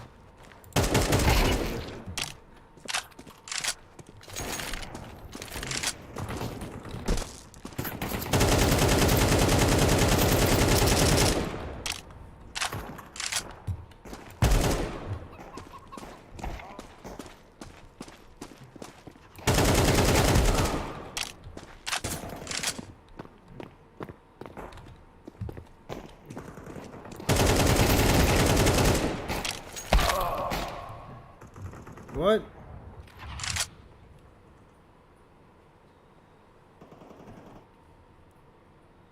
Are you, oh shit, are you at war right now? I am at war right now. That is true. Nah, you missed it. I was watching just of what was happening and stuff on it. So I guess like Israel gave power to Gaza, so now Gaza has no power because Israel shut off their power.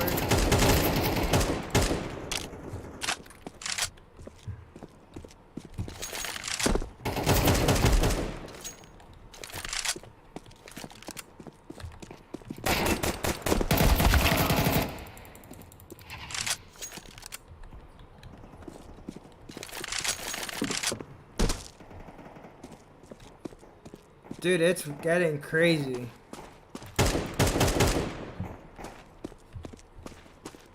It's getting literally insane.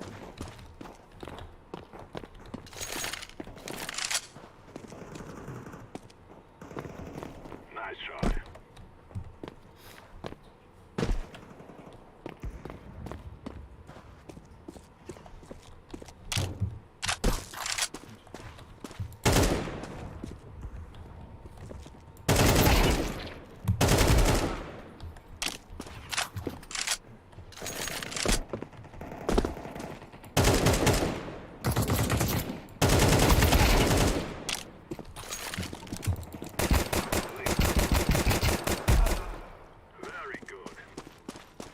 You like my babe gun?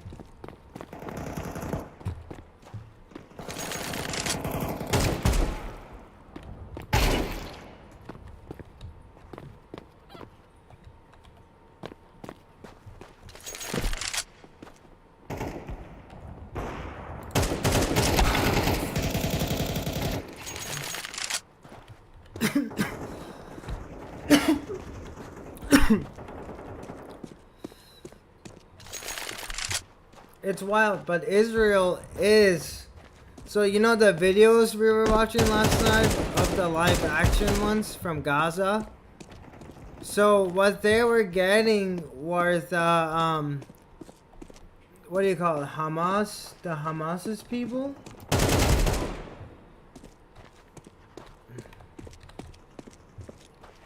So they were just destroying all the Hamas's bases.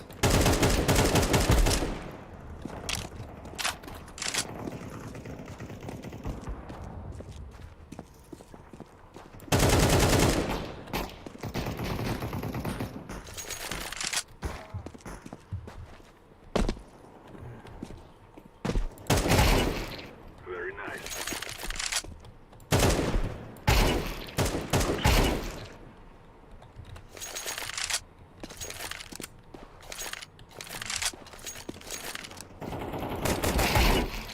You kill him.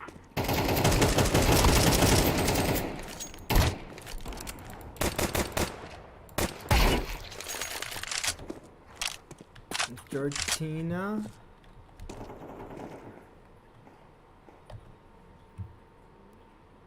Georgina said you're a bitch.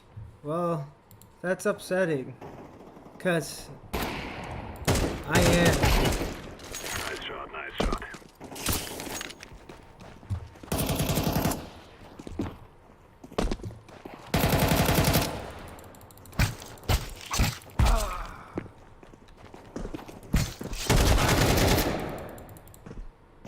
what? You want me to go fight in more? I said just give me an AK.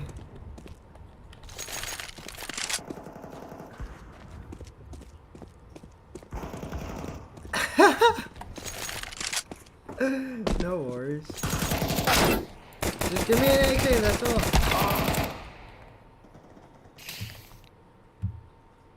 You do moderator? Yeah, I am. I am. But for some, so the thing is, this is what it really comes down to. Oops. I've been just like fucking with my like window and shit in this game to see like. Now if I applied that, why are you tapping out of it's making me basically tap out of game.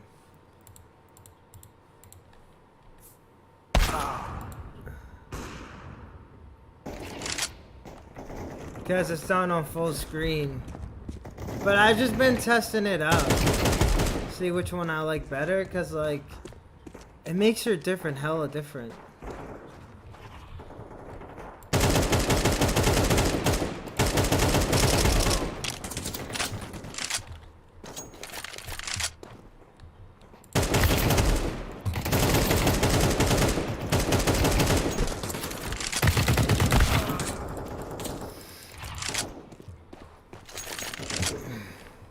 What you made for dinner? Anything? Anything yet? You killed one. You got him.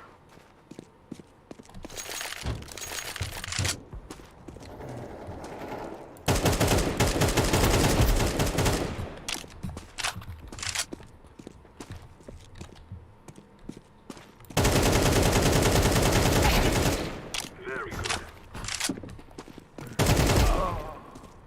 Nice shooting. See, I can't one tap from that far away.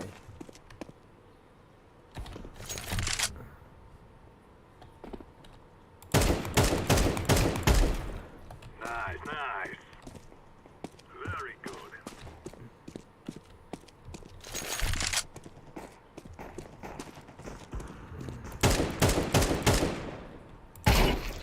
Nice shooting. Does this have an aim mode? No, it doesn't.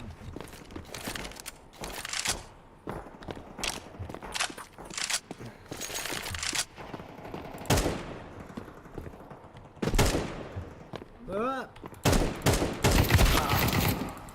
I just died by a bot.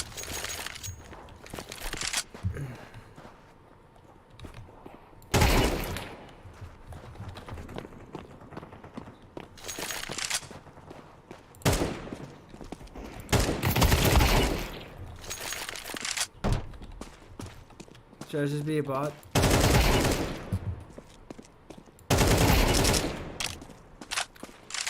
So you literally can move in this game when you shoot. You can't. You gotta literally stick to one spot and just aim and shoot.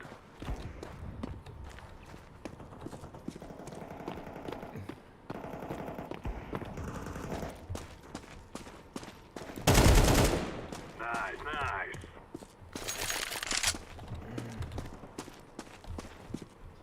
Oh, dude, I can play Valorant now, but I suck at that game. But I do have like $200 worth of skins in that game. Nice shot.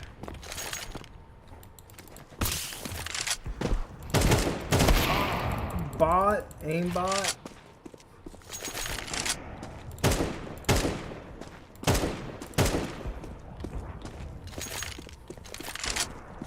You killed one. It's dude, I was learning a lot about the fucking Israel thing. Like a lot.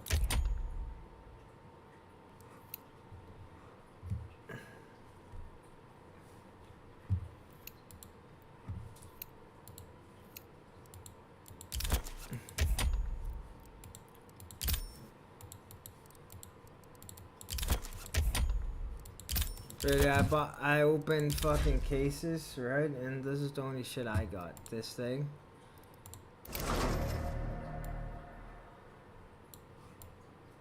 It's pretty cool, but I don't use it.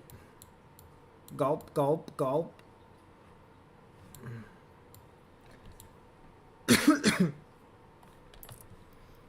And then I got the Desert Eagle. That looks pretty cool. Magnum Research.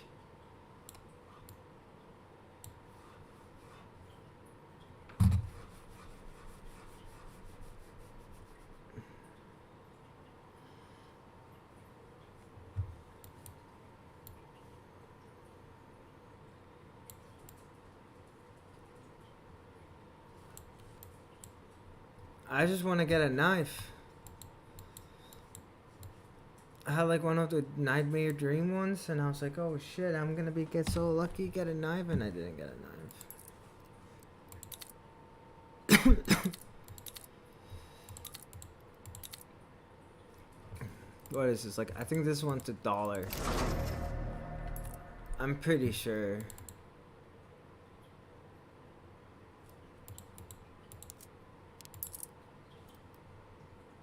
No, this one's $1, right?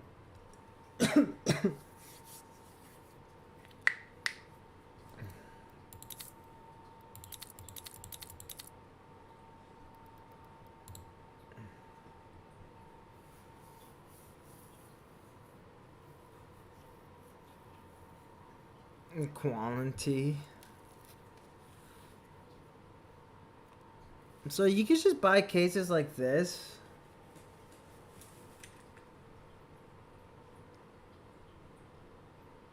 $7.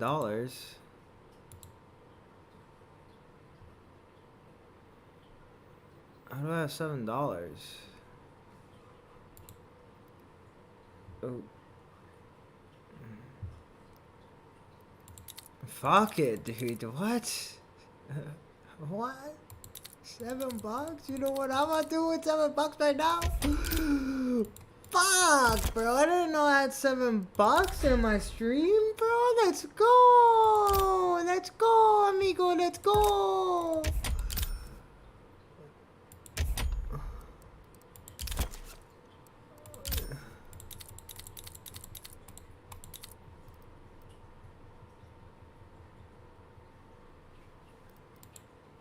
How much is this? Starting $3? Oh no, that's the gun.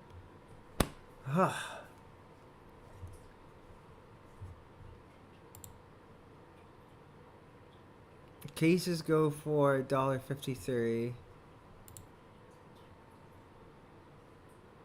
I have this one, do I? No, I don't. I think I do.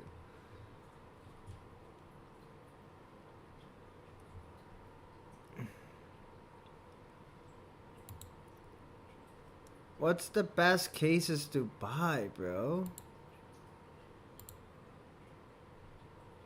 What's in this?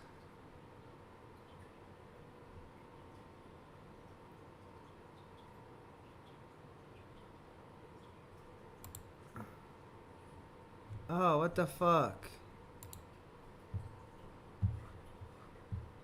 I'll have to delete that out of my segment.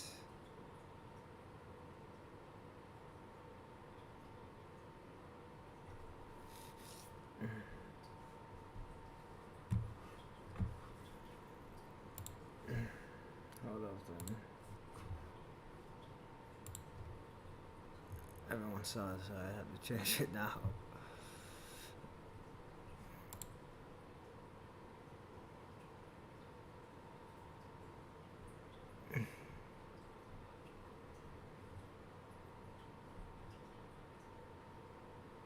Wait, I have to wait for them? I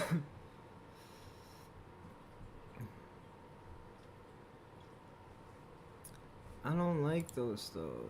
Let me buy like 2 cases of these bad boys. 175. What's the lowest? 174. 174. Bye.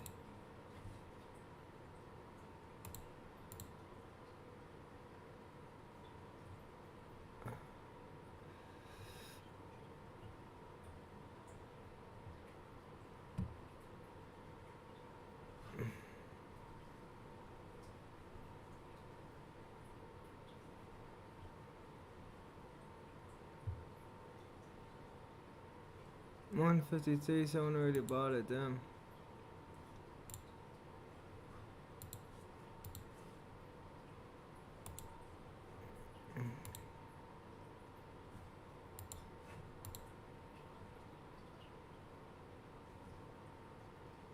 I probably missed it.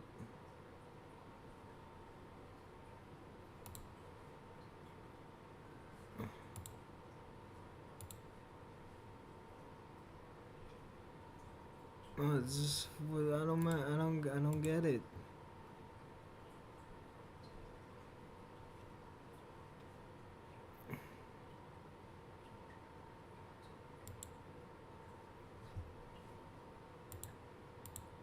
I don't get it. You have to wait? How long do you wait?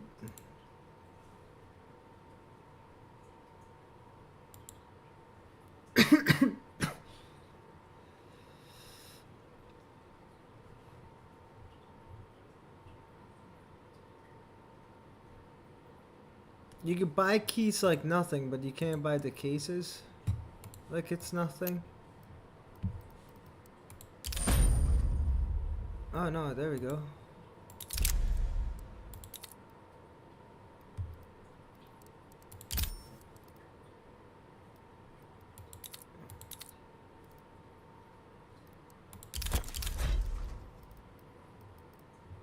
What?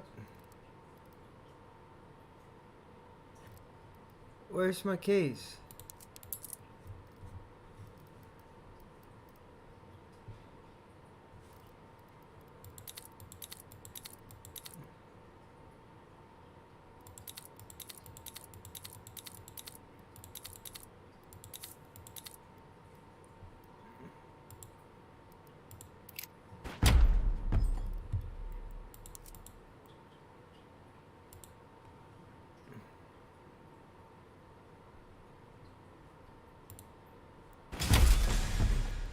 You ready? Ready? You ready? You ready? Are you ready? You ready to watch me open this? Oh no. Oh no. Oh no. Why? Why did I do this? Are you ready though? Are you ready?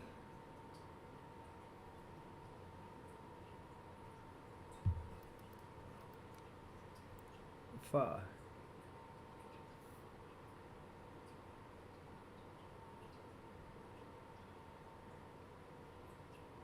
Should I open it? Alright, I'm gonna open it, then I'm gonna come back because I'm gonna go grab food. You gotta tell me how it is.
Is that good?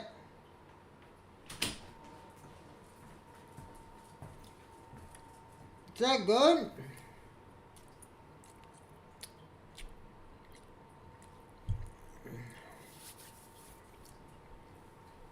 Is that a good skin?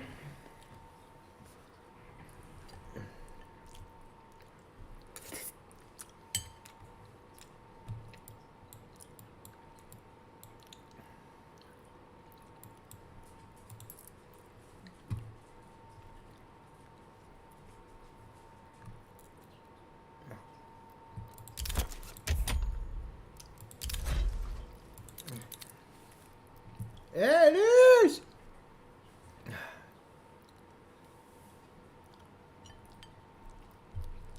Let's go!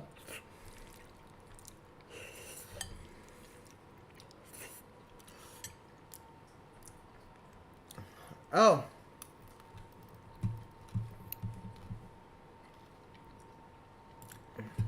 Fuck. Well, I just got this.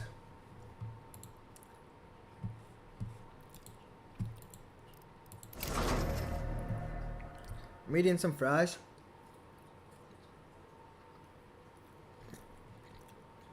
One chicken strip. And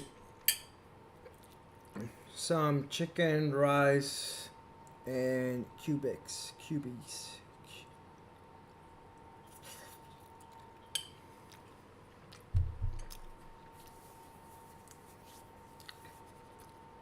One single chicken strip.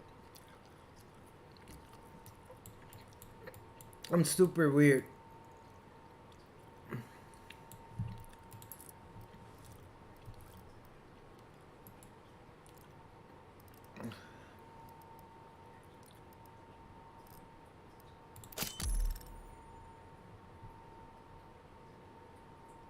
Oh, 35 cents? Weak!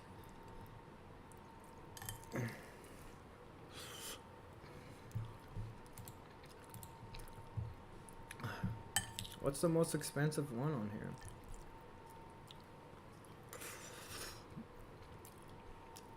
Therefore,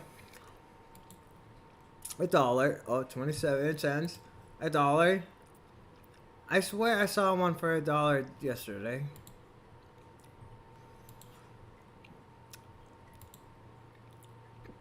I guess I didn't.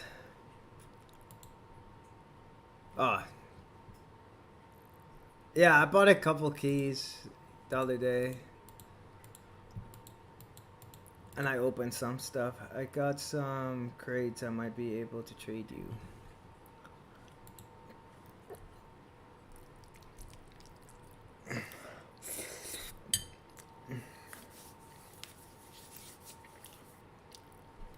I don't even know how you can force food.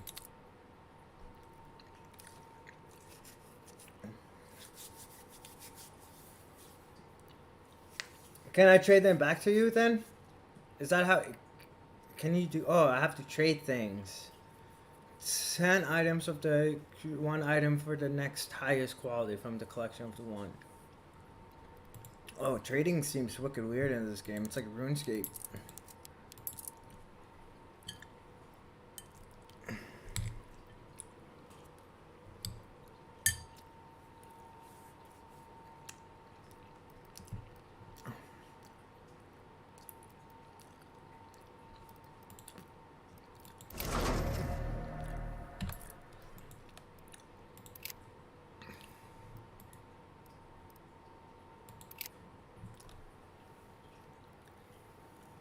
Oh, but they have to be in the same collection.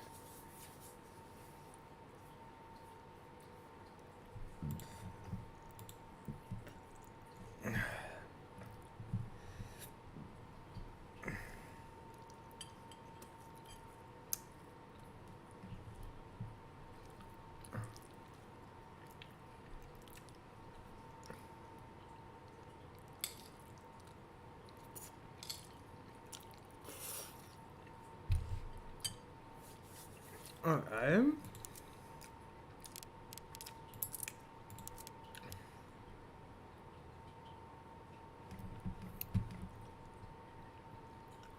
Why?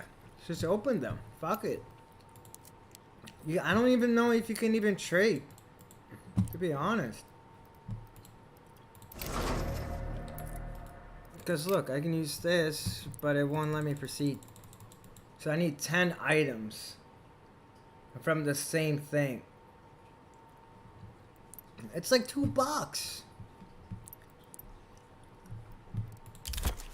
$2.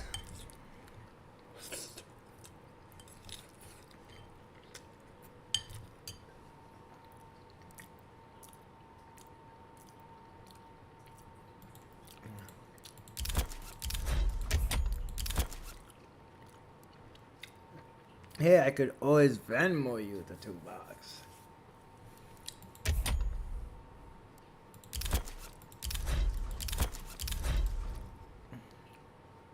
Let's see, I have $3 left.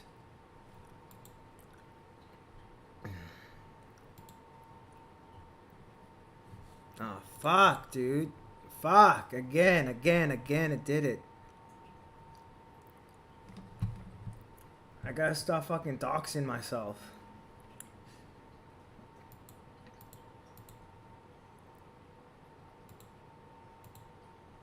I gotta stop doxing myself.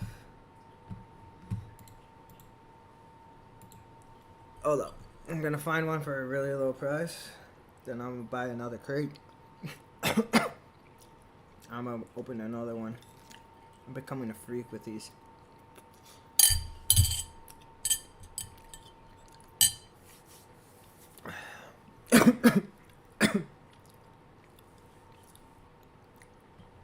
$165. Where? Fuck.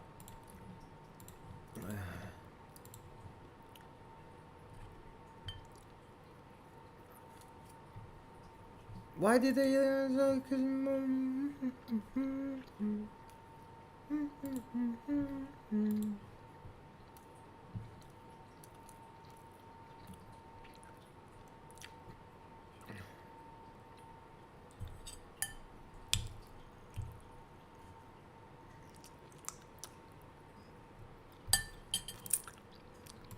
Yo, 120? Where?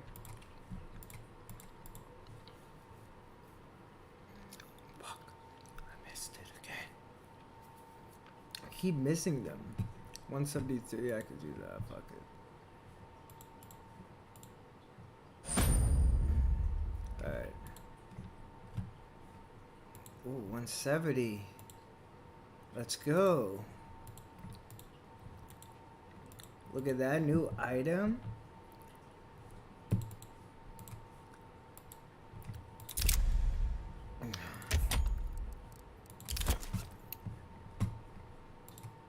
This is gonna be my last one. I promise.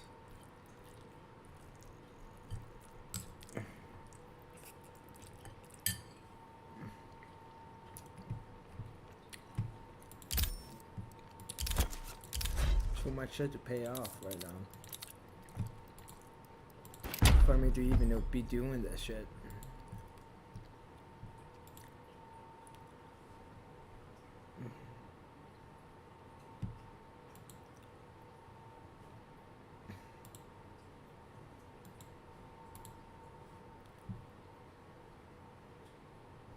That's fine. That's fine. That's fine. If you can't see the games right now, that's okay.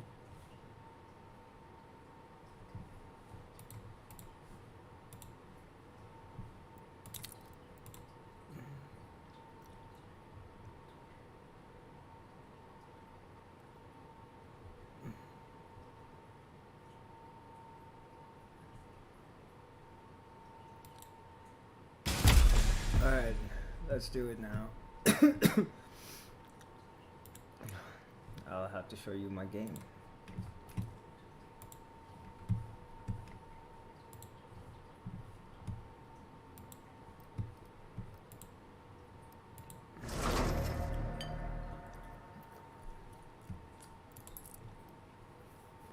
I just want a fucking knife.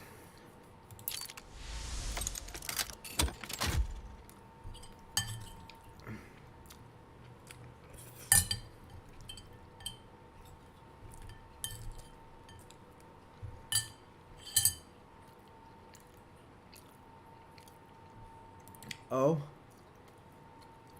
Oh. Oh.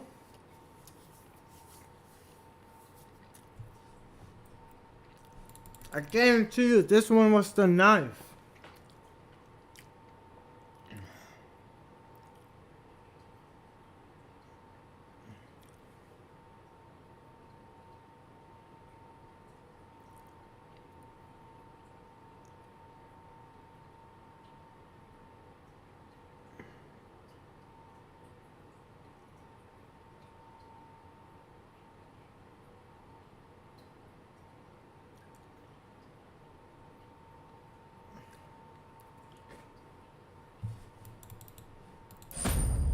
Wow.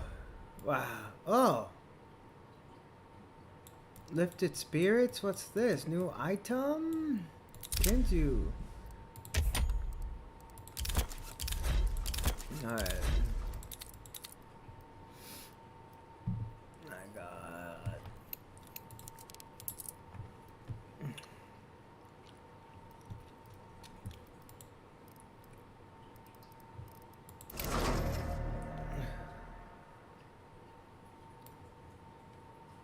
It has trees on it? No, it's got people. And trees. This item tracks confirmed kills. Oh, that's cool.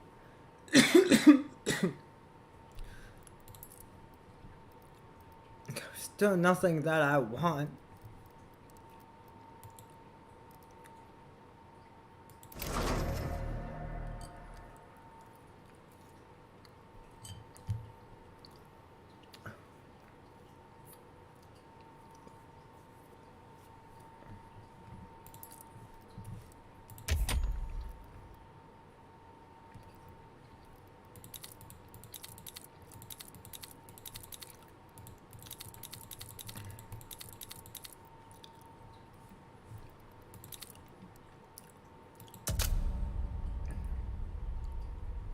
Can you see my game now?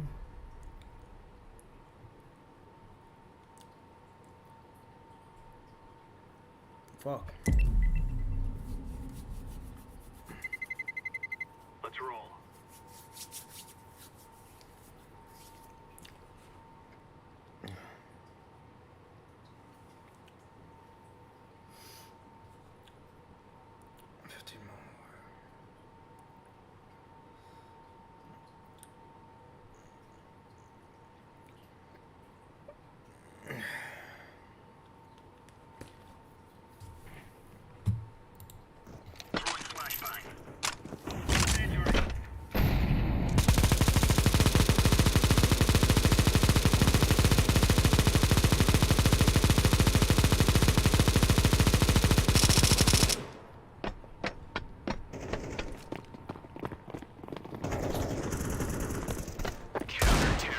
That was an excellent spray.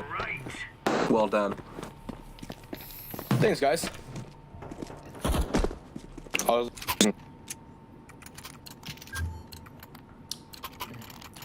show them who we are. Oh, I forgot to put my PP in.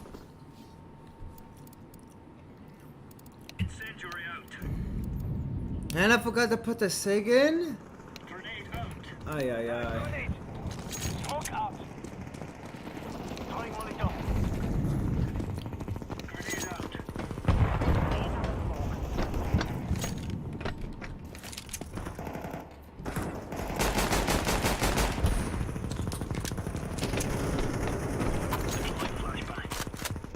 Your wife's fucking M4.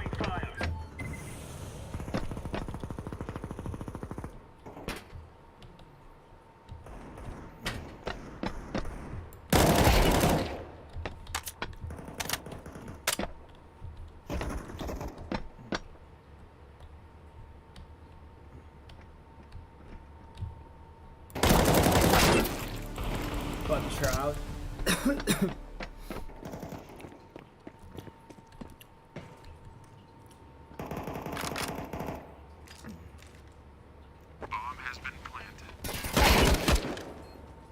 Up, up, up. Defuse.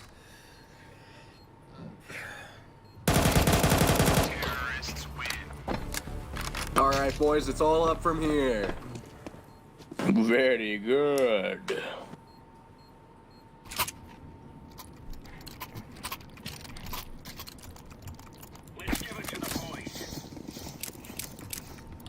Everyone's just fucking buying. I'm playing on a different like setting.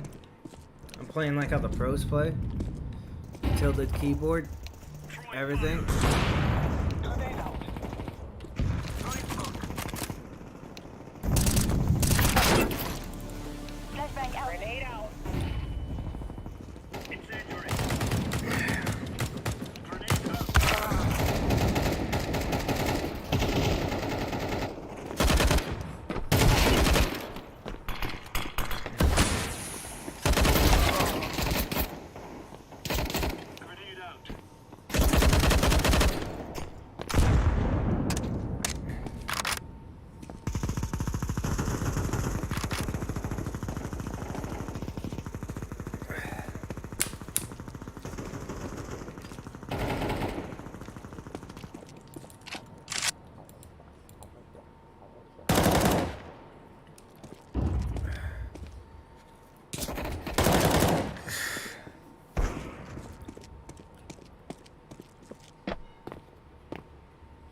Now that I understand the Gaza thing and all about it all, I see why Israel is mad. But I also see why the Palestinians are also mad too. So.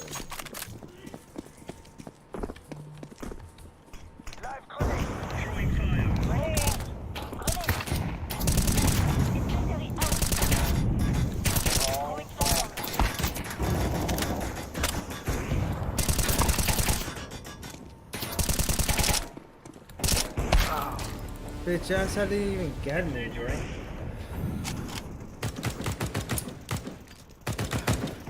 Throwing smoke. Throwing flashbang. Dude, I went to work today, right? And I guess I didn't have work. But I was on schedule. Smoke. Fuck you, Gladys. Fucking.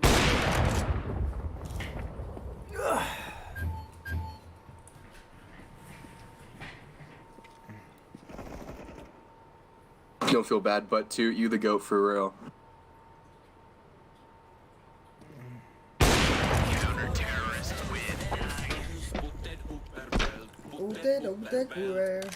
What does that even mean?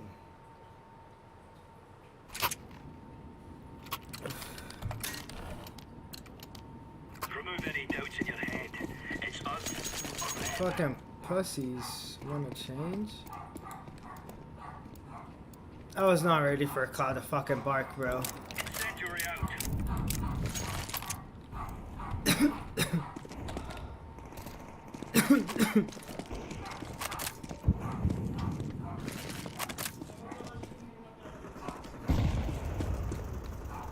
Throwing fire.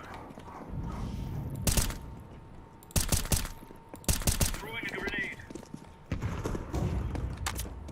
Are they Russian? No, they're on top.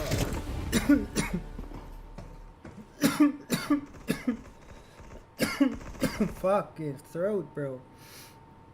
Fucking killing me.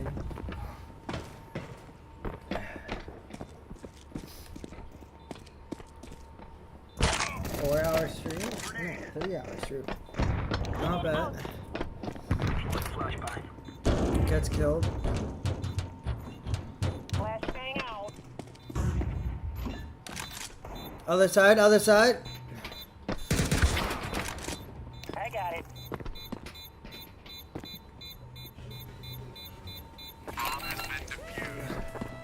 Counter-terrorists win.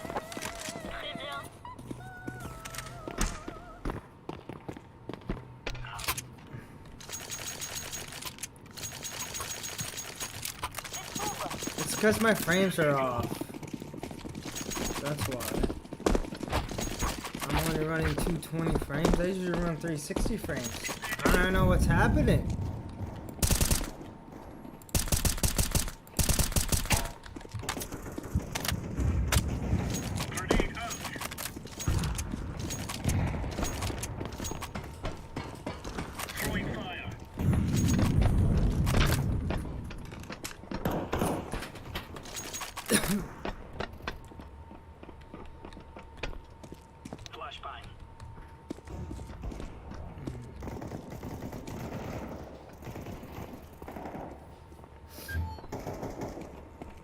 There's no way they're gonna fucking make it out here.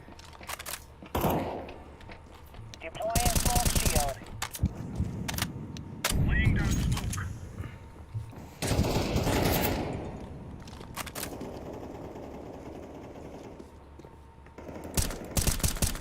Grenade out.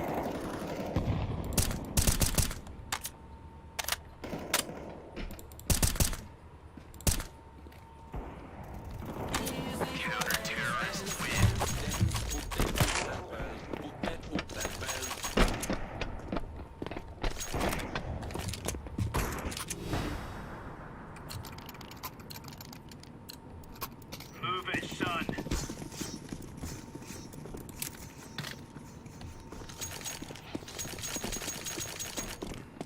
Throwing smoke.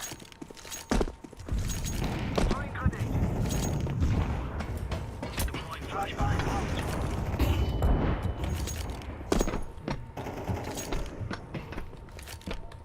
Throwing incendiary. Throwing smoke.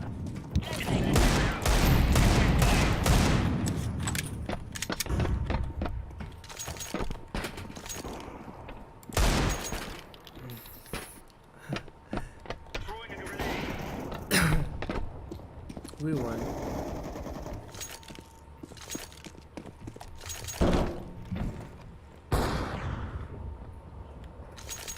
Grenade out.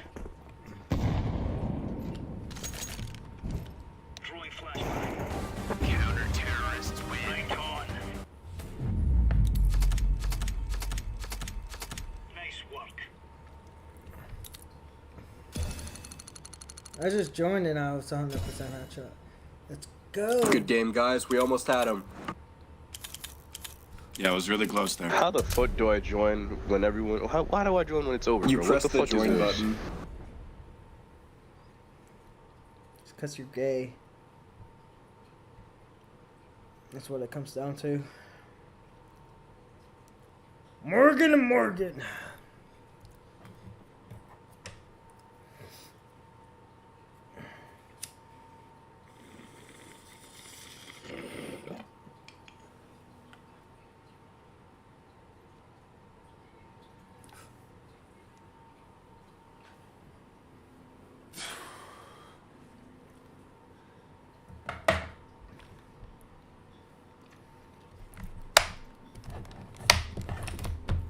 Kill the chickens, because that's rude.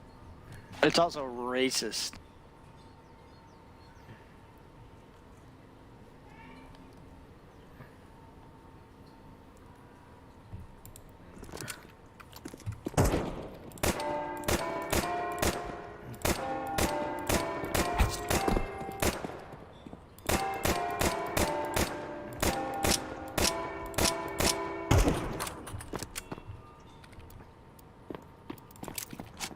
Oh, I didn't want to scan out my shiggy.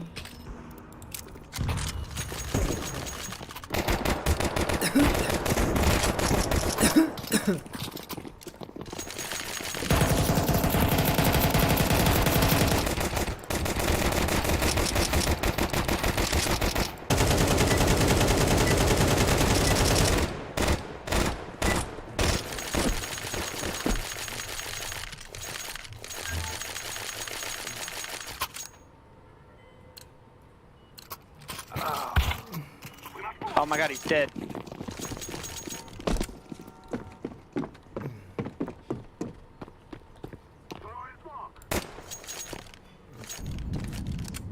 Show of hands, who here be stroking it sometimes?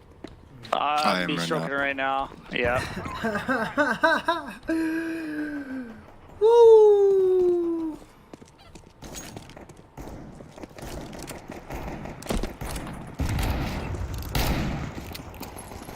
Guys, I think I'm about to die.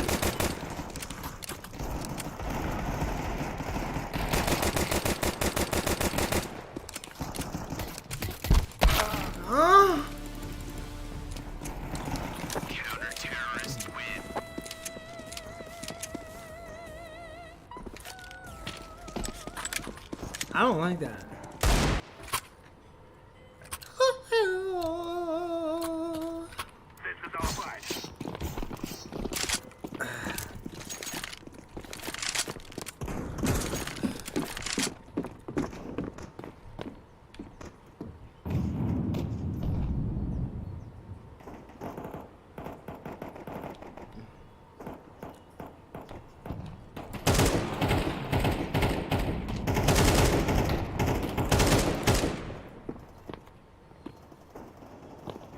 Bitch, come on.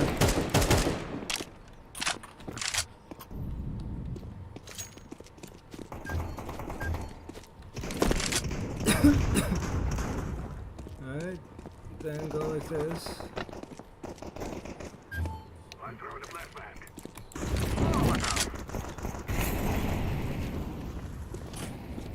Now they won't be able to do anything. Why? Guys, what if instead of Glock 18 it was Cock 18? That'd be pretty funny. That would be a little bit silly. I think it would drastically impact the esports aspect of the game. Oh my god, we won because my joke was funny!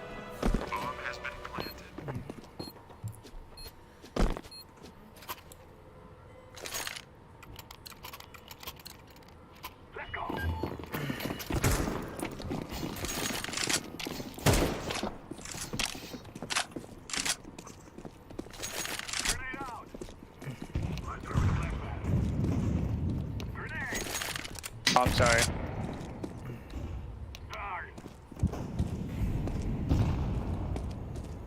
That's a push. 2 down? The fuck?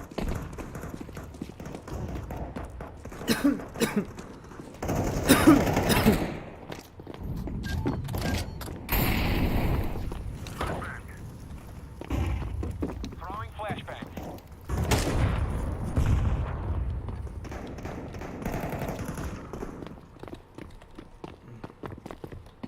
You go, Bites.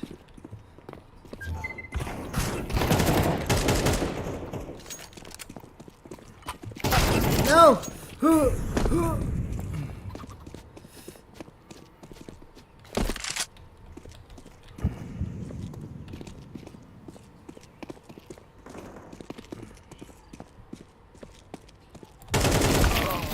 Oh, Get wait, him. no, this isn't comp. You fool. Really thought this was comp? Silly.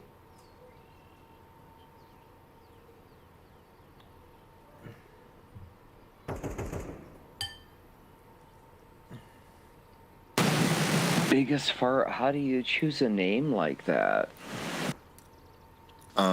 Pretty quickly, I'll tell you what. Yo, Doc Glock, Man, that was a what funny if one. instead Wasn't of Glock 18 they called it Cock 18? What would you think? I'm asking everybody. I need your input. Quick, before the round start, I need your input. Wait, I missed it. What's the question? Cock 18. Do you think he I think heard he got it. I think he got it. I think he heard it. What if instead of the Glock 18 it was called the Cock 18? What would you suck think? it. Would the game change? Oh! Facts, though.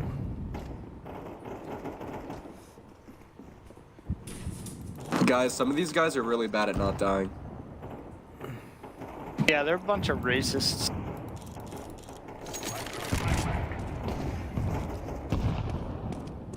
Ow.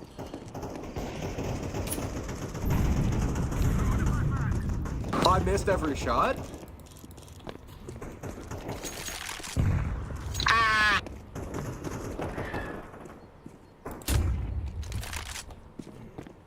Guys, how much gambling do I have to do before I get good at the game?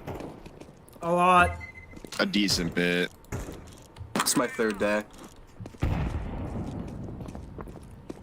I already spent $500 and I got no knife yet.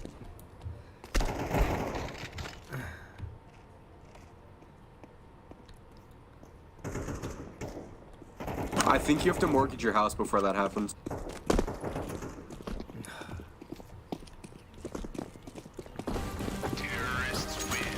Sorry guys, I'm just too nasty.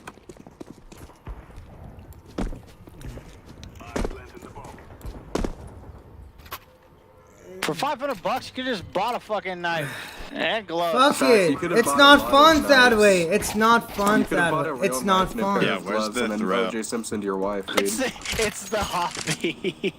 Well, yeah, where's the... There's no thrill in that.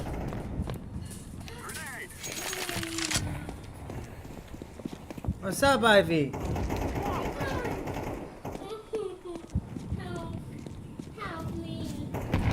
Excuse me, I'm gonna sneak right past you. What's up?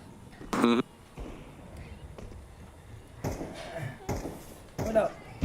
Ooh, where is everybody? Where is everyone? What? What? Peanut? Do you want peanut? Okay. We gotta go downstairs for peanut. What up? Sorry guys, that wasn't the best flash. Don't touch, don't touch. Don't touch. No. No, no, no, no, no, no, no. Look. Open it. Wow. You gotta stop killing us, dude. It's not nice. Oh. Where's Taita going? Go with Taita. Go with Taita. Ready? Go. Go, Taita. Shit, I had their backside, but I didn't rape it. I merely licked it. Bye, fish. Bye, Rookie mistake, buddy. Bye, Blue. Maybe put a few more $100 game, get a better sense of the game. Open 5 cases right now, you won't. Bro, I haven't opened a single case. It won't even show in chat, dude. What's the point? Oh, that's gay. They took out all the good shit. How are you supposed to encourage other people to gamble their money? Right. I don't fucking know. Open another 100. Yeah, do it again. Double down. Oh! He had to do a spray. Man, that knife in the sun looked real good. I bet you get that from Case if you just kept trying. I'm gonna try not to get collided this time. About to just start like fishing for Steam account passwords. Oh, I'm dead. Holy shit, how am I alive right now? Because I want you to be. You're welcome.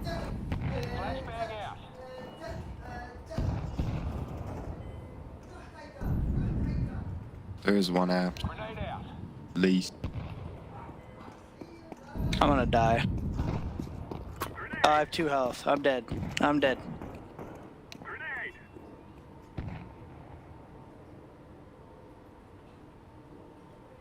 Jump on my head.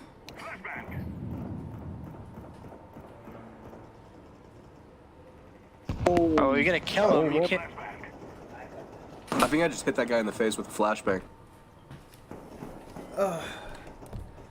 I'm so sorry, my nephew came in my room. Did you clean it up? I did.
Penis lips.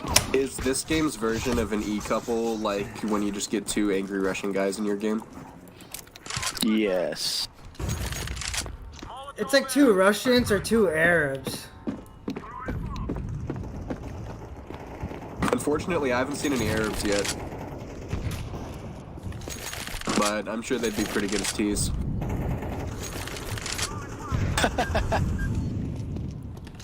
Pretty sure? Oh, they got double naded L. There's a guy mid.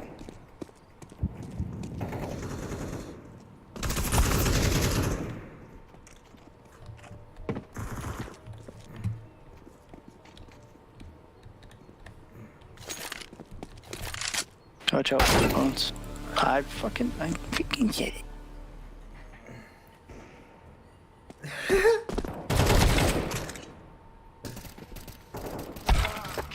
It's okay. I was scared. I didn't know what to do. Dude, that was actually, that was kind of crazy. I watched that.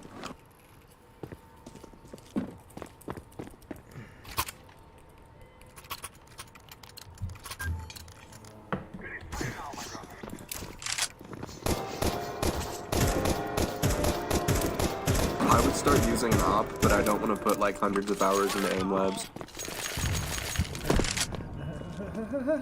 You ever played a regular video game before? It's just like that. I'm dead, help dad! Oh my god. I'm alive. Oh. No way.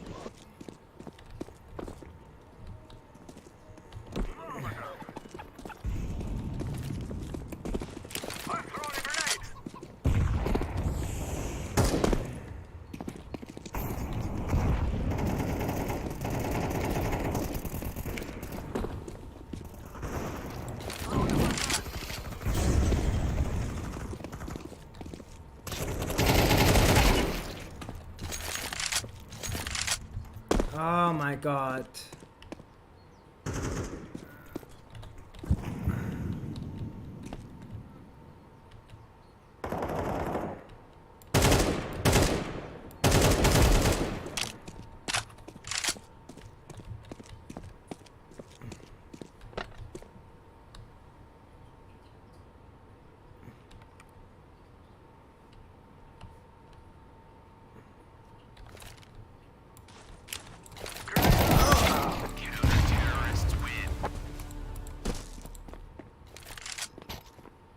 Best music kit on God. That is a crazy song. I don't have any money. Hey, I have money. What do you need? Who said that? I got an R8. Don't worry about it. Okay. I'm a fucking shitter anyway. I'm not gonna fucking live. I mean, I am too. I shouldn't be fucking second place. I usually bottom third. Yes, you suck cock. Yeah. Sucking cock. Okay. Anyway. I've been like deathly sick all day just on the game, and it really isn't helping at all. I just want to fucking die.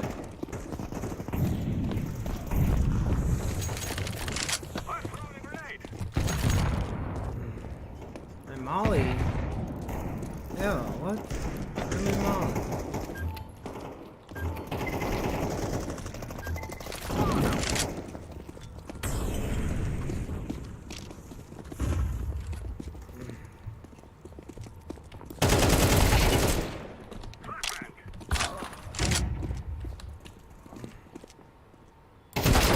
I should have looked that corner, peeking corner, peeky leaky. 15. I guess I'm just bad, man. God damn it, I hate being bad. Yeah, I feel you.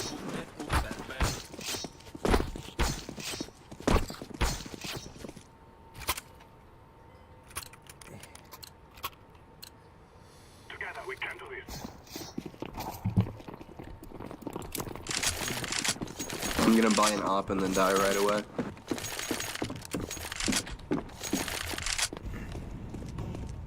Fuck it, do it for Palestine. Yo, free Palestine, but like free TK first. You say Tay-Tay or Tay-K? Free TK first. Tay-Tay. I don't know who the fuck Tay-Tay is. Free Tay-Tay. Free Tay-Tay. Free Tay-Tay. Free Tata. Yeah, free Tay-Tay too, I guess. Yeah, that's what I thought.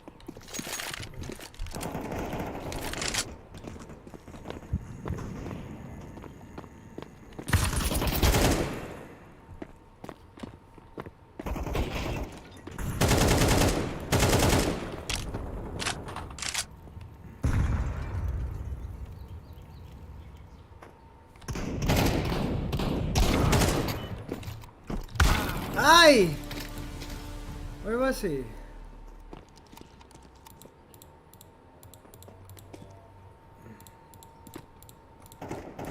Counter-terrorists win. It's alright, guys. The comeback in the way. I'll start trying.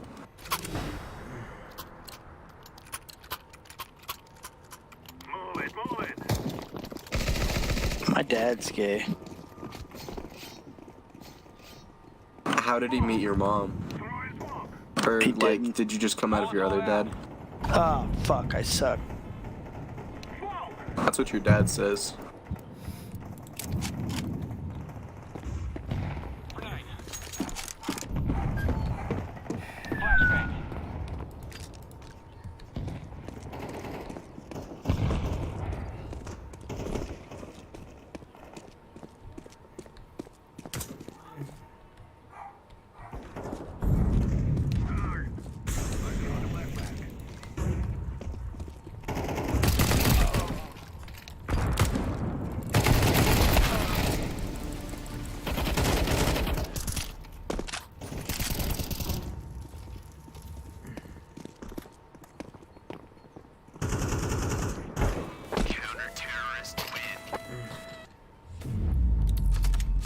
GG, boys, we almost had him. GG's. Almost. You talk too much. Kill yourself. You talk too little. Shut the fuck up. I'm gonna dunk my sweaty balls in your fucking mouth.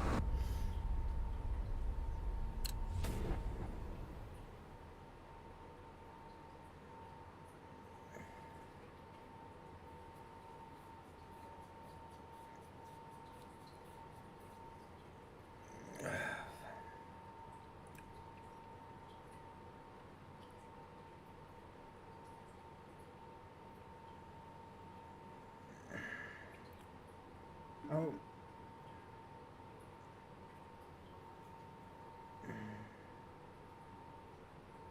What's up?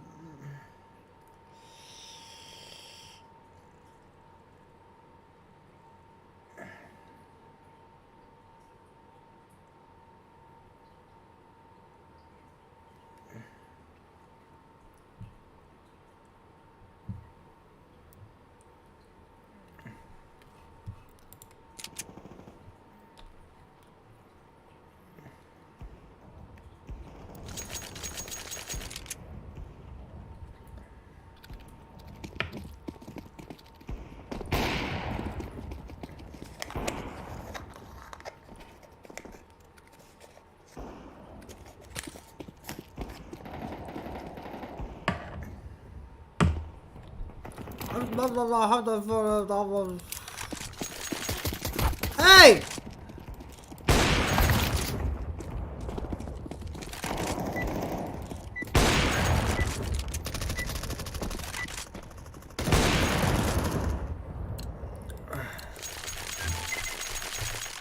Let's make it a little closer this time. I just want to get a little closer to you. Aw, man. I know I got you blushing. I am.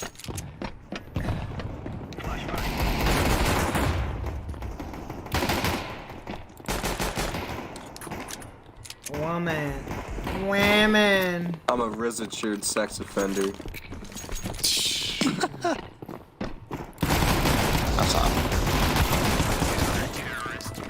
I got a kill. Let's go, dub. I think I shot somebody. Bag secured.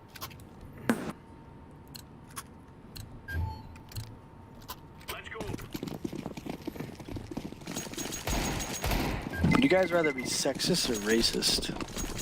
I mean, I'd rather be racist. Honestly, you can't be the other. You can't be the other. I'd rather I'm be just, like, racist. losing an ability if I choose one here. Right. You gotta choose one.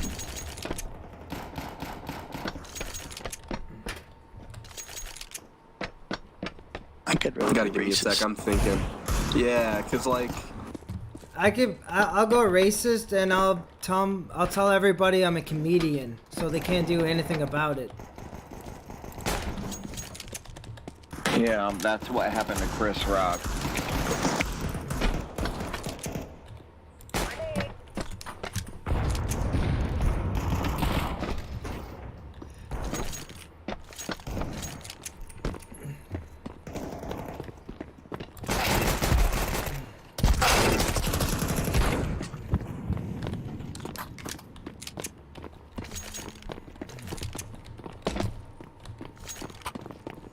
Fuck it, you know where he is. He's up on roof.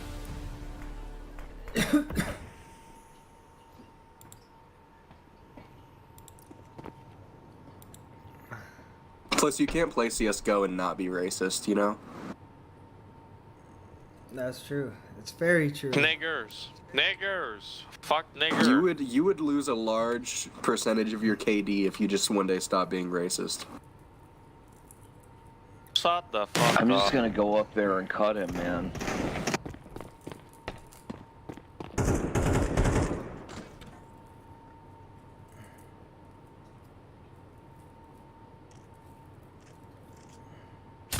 Ooh, that's so mad. Big boy, I got so mad. No, dude. Get down here.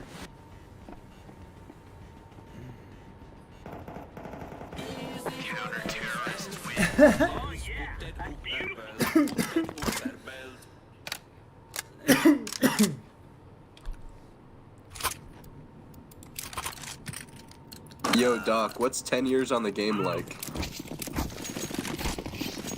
Like, legitimate question. Dude, legit answer.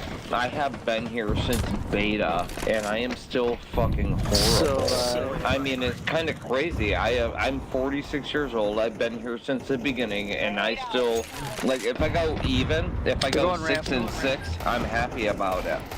Well, hey, good on you for, like, enjoying, you know, a little pastime. But I'm so passionate about shit like this when I'm your age. It's a way to unwind, man, and just chill out. I've owned servers, had big ass servers, and blah blah blah, done all that shit, but I'm still fucking horrible.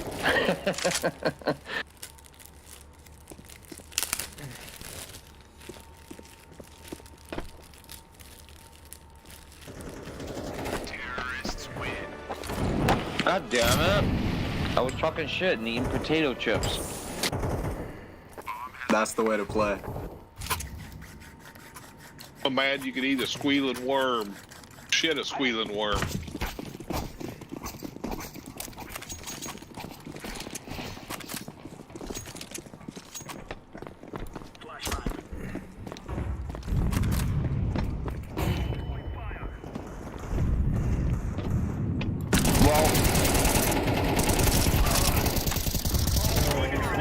I should have killed him too.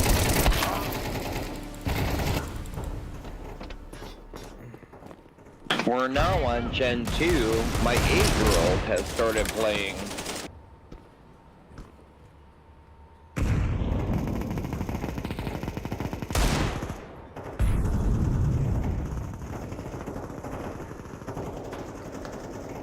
You know where I'm gonna be in a couple more minutes? I'm gonna go on my mom. Everybody know it.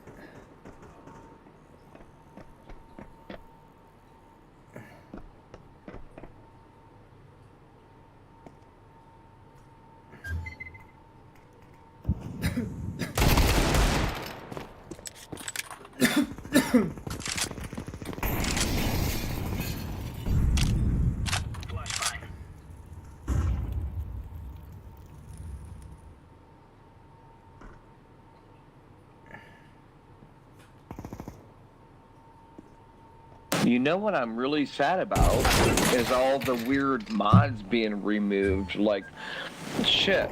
My 8-year-old just started playing, and he would probably love Danger Zone. We would have a ton of fun. Fuck luck. Bro, you are a faggot on the first degree, man. For real. I've been here 20 years before you, and I will be here 10 years after you. You eat cock, yeah. Get a kill, bro. 0 and 3, get a kill. Let's go! There may be some toxicity. I'll shut up. Oh, you're fine. I already That other believe guy's a you've got an bitch. 8-year-old. You sound like Nah, a man, fag. you're the emotional glue of the team. You gotta keep talking.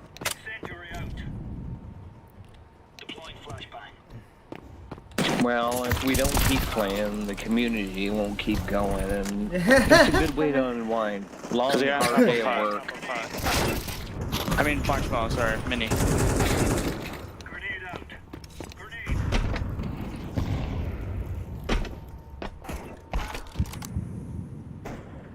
You killed Jerry, you piece of shit. My bad. I was just shooting and he walked into my bullets. Jerry!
Let me go, I suck.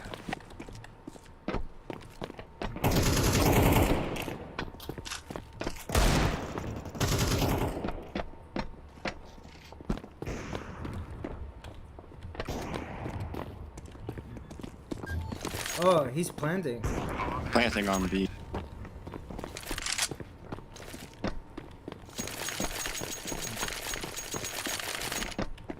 Just let me go first. I'm already horrible. Throwing flashback. Using the bomb.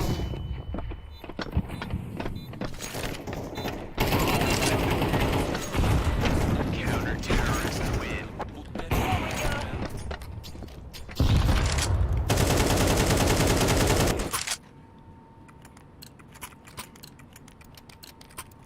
Come on, chop, chop.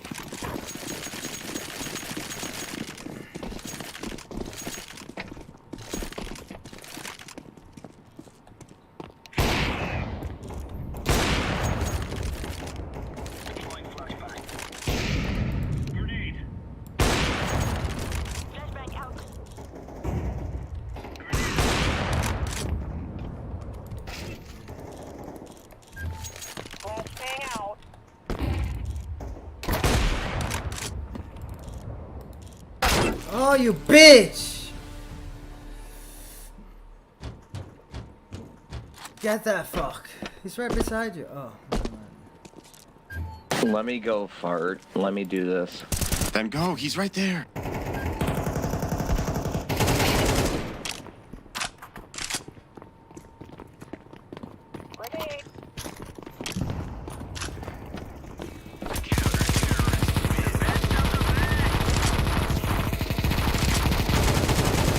Sometimes you just gotta send your worst player, you know? Well, I mean, Hobson could hop up in there, but...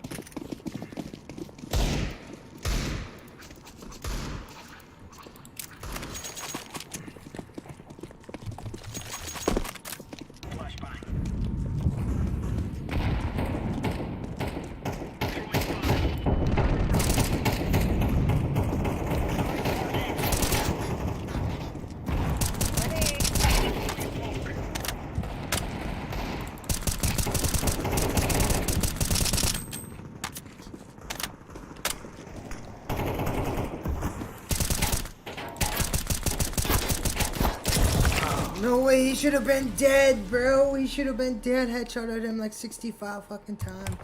What did fucking do tell?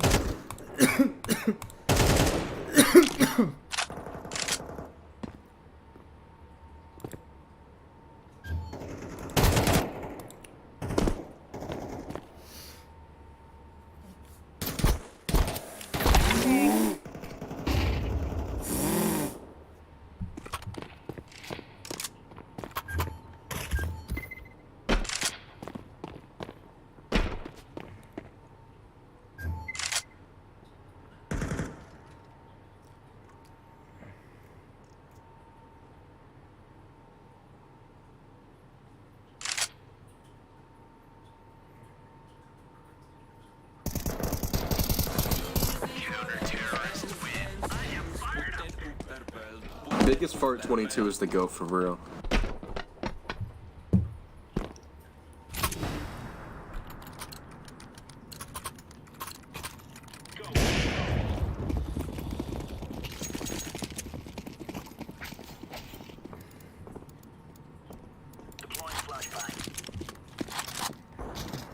I mean, you gotta ask yourself,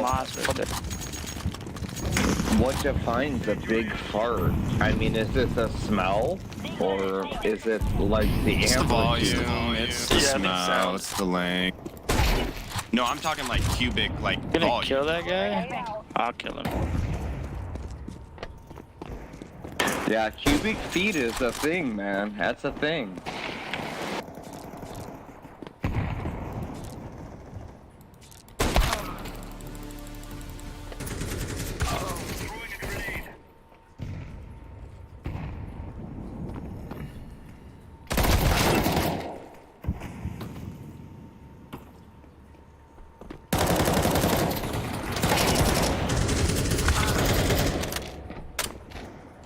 Oh my god. I love you, No Nitsa.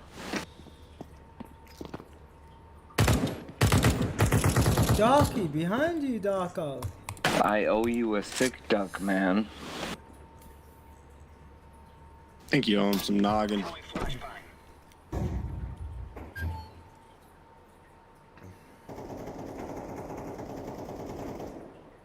Oh, I'm gonna stab him. I'm gonna stab him.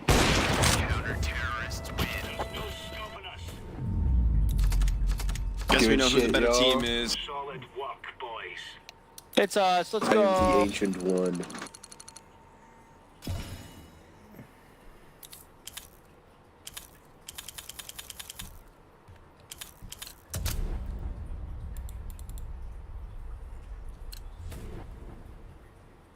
Fucking someone's gonna get off.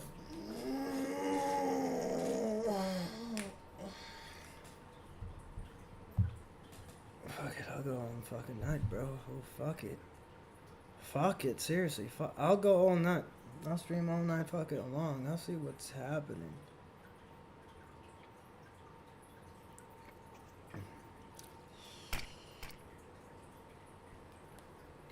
I want to go with my boys, bro.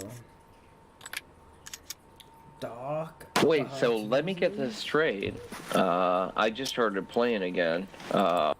Are there female player models?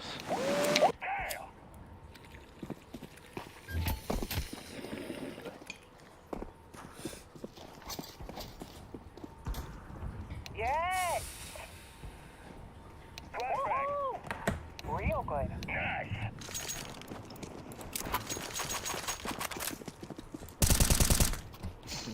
Hold this position. Oh, you're a girl. You are a girl, aren't you? Okay. Take the lead on. Crazy. Wow. I've been out of the game, man. I've been out of the game. My 8-year-old just started playing again, so I started playing again too. Oh, I'm sorry. I'm so sorry. Allow me to suck your penis. Sorry. I didn't realize that that this voice chat is only for that guy, not for you, Doc. We should are stop freezing talking. your head, man, right now. It's only for the Elvis man. It's not for us. Freeze in your head, man. I don't even know what you just said, bro. I don't hear a word you're saying right now. Yes. One tong. I can't do it. You better fucking nip them, bro.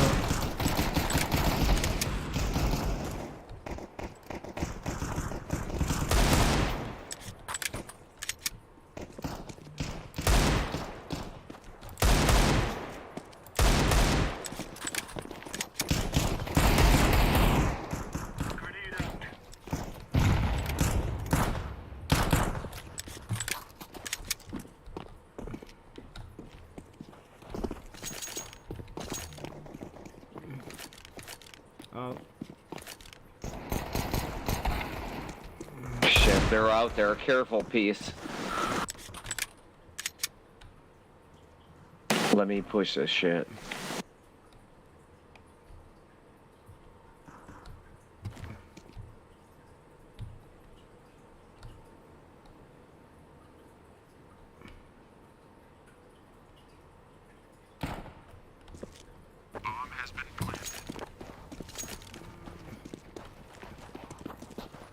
Oh, I'm lost. I don't even know this map. I'm so old.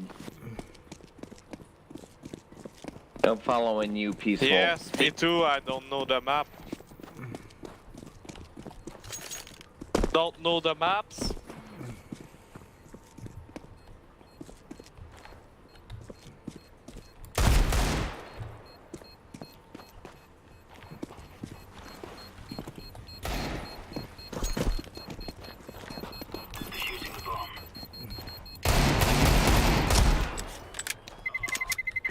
Ah, you fuck! Son of a...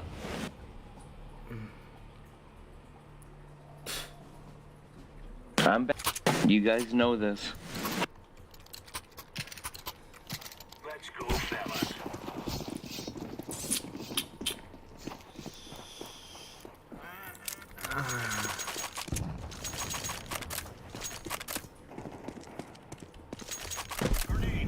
Nobody didn't know. Split mod? Fuck. I don't know if they got hit any of those fucking assholes.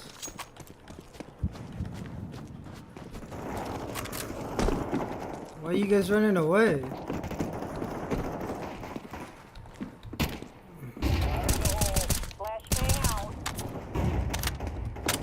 People coming mid or some shit? Throwing fire. Grenade out.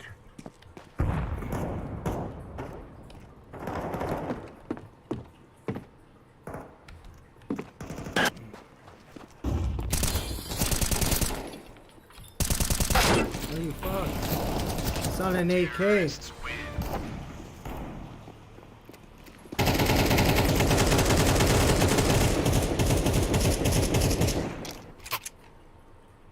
I'm in position. We stop them. Center the coast. I wouldn't mind a little bacon grease with my rape. Deploying flashbang. Throwing a grenade.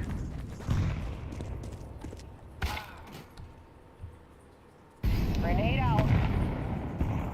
Grenade. Damn.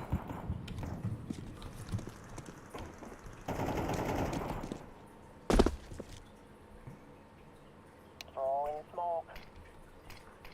Why?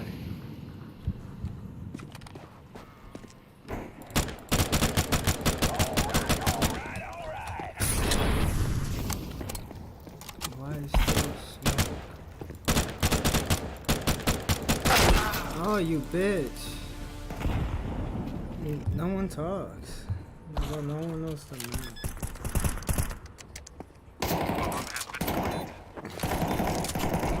Terrorists win.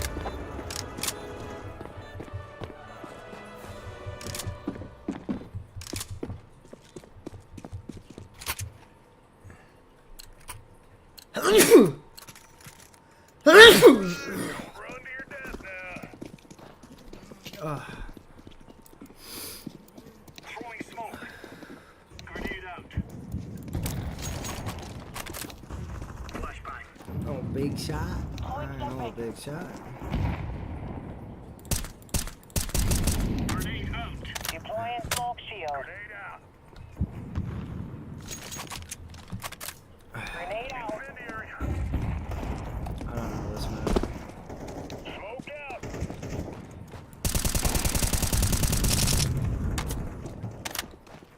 Grenade.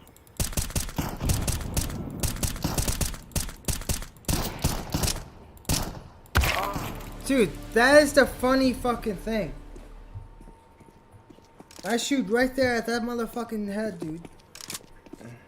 But he's in a head glitch.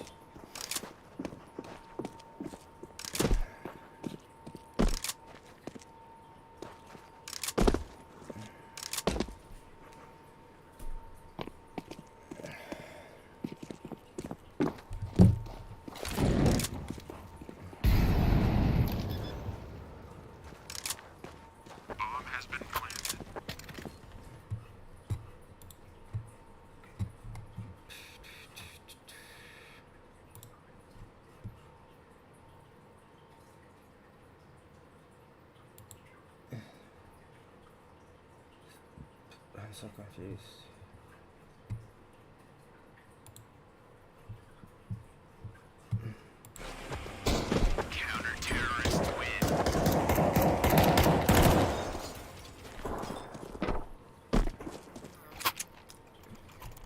Booyah! No, sir.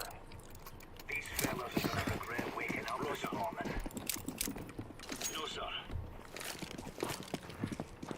Incendiary out. Laying down smoke. Throwing a grenade. Grenade out. Throwing grenade. Incendiary. Throwing a grenade.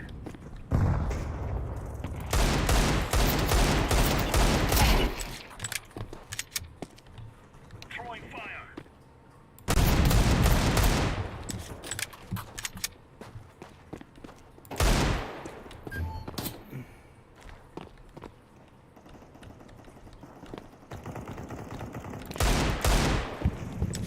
Flashing.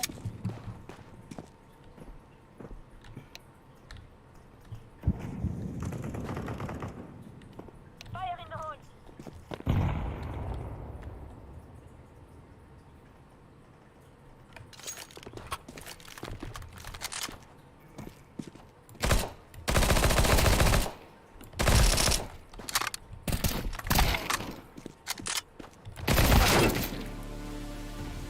Grenade. One and connected.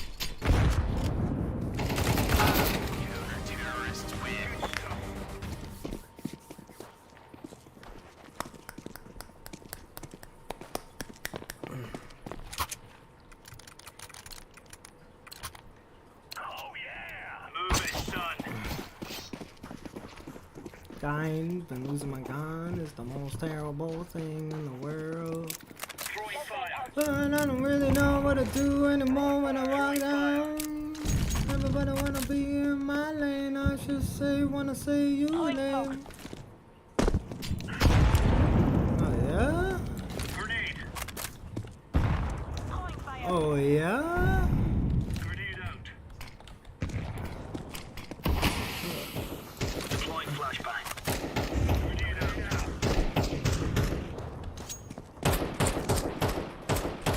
Incendiary out.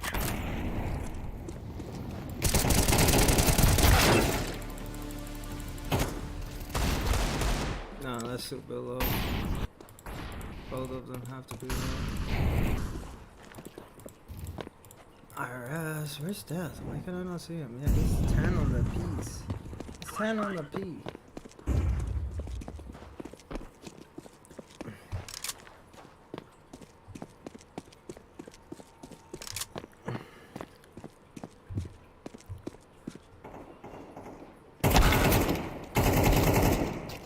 Grenade.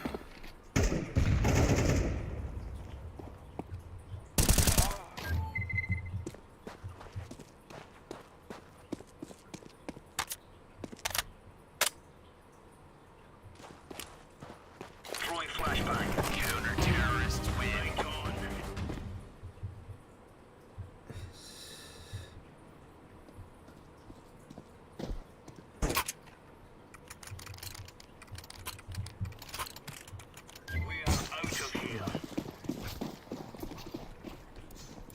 I'm a crate boy, dude. I bought like 4 crates, got nothing out of those shits. Like, what the fuck? I'll do one more, but fuck.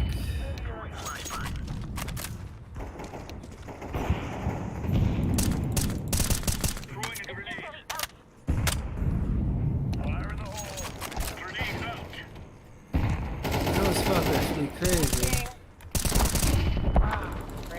How did I not kill him? Where is he? Dad always be having the lowest health.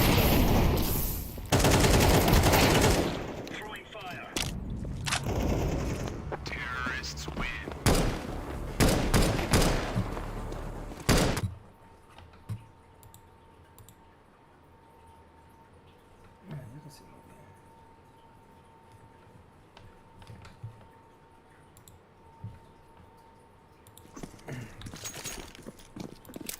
No.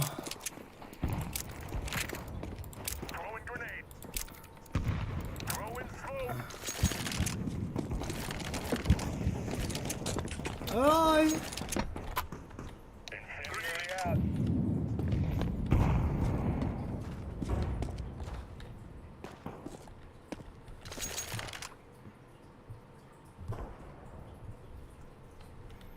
I've been trying to follow like mad people be doing Counter-Strike shit. Grenade out. I think Counter-Strike content is pretty cool. Grenade out.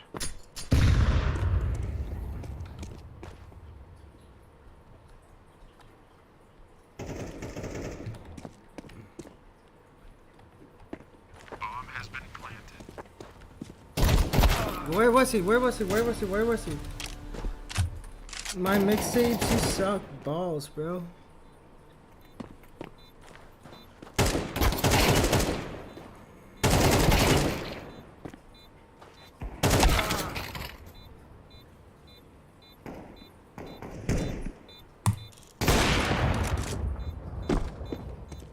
Throwing flashbang. No, no. Other side. Other way. Other. Nice.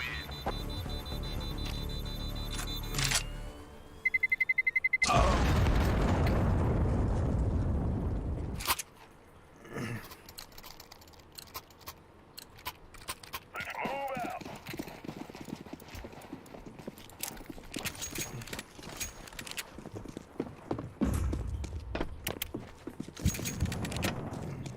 Throwing fire. Put up a smoke. Incendiary. Grenade. Throwing a grenade. Incendiary out.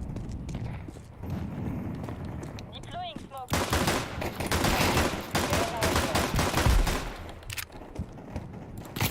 No! Why did I reload? Why was I reloading?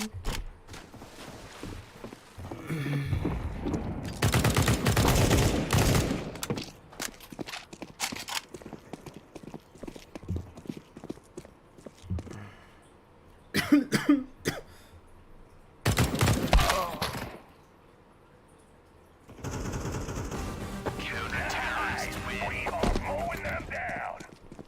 I'm just a boy that just wanna dance. I just wanna move how I wanna move. Baby girl, no. Baby girl, no. We're doing sneaky peeky like. Buddy, sneaky peeky like. Grenade out. Grenade out.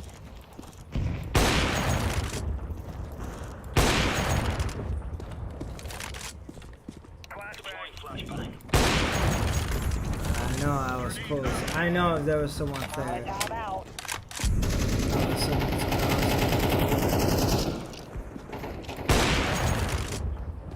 Grenade out.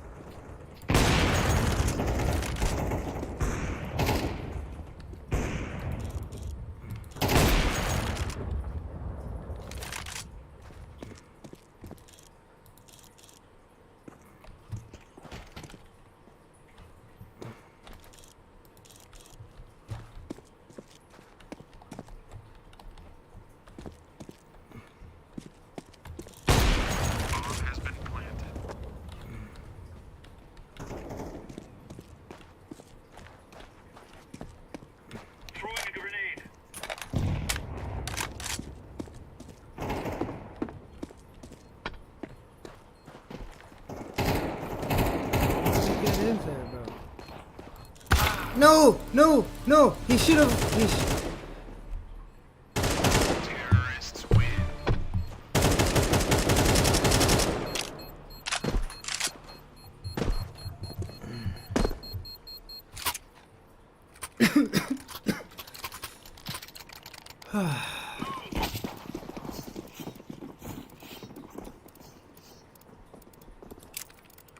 Oh, throwing smoke.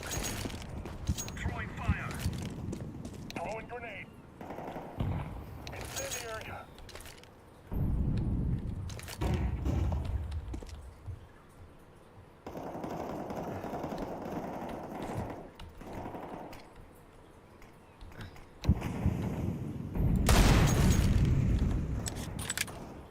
Grenade. Throwing smoke. Throwing fire.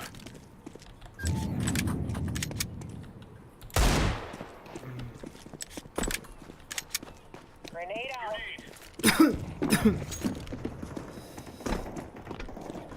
Incendiary out. Flashbang. Grenade out.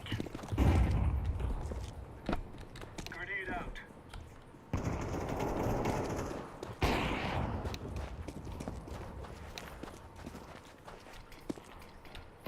I got it. I got it.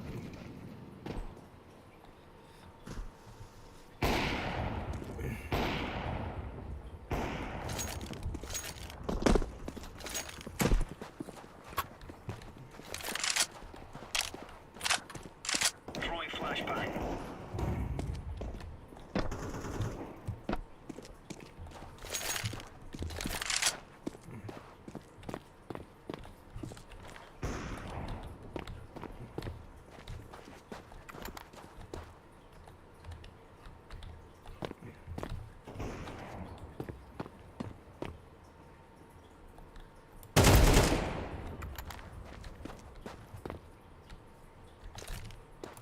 Throwing a grenade.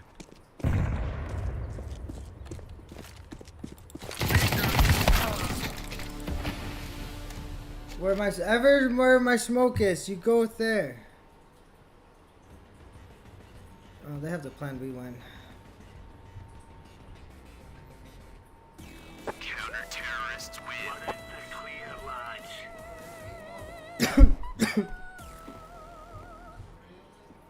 And I'm still crazy. Waiting here. Crazy. What on?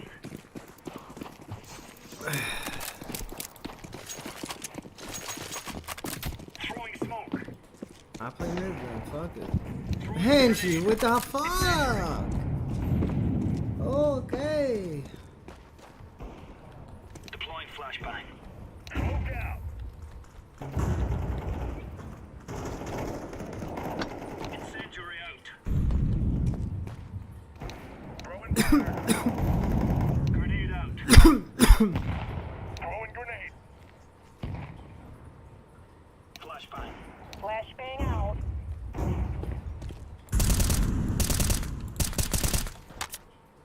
Flashbang out. Grenade out. Oh.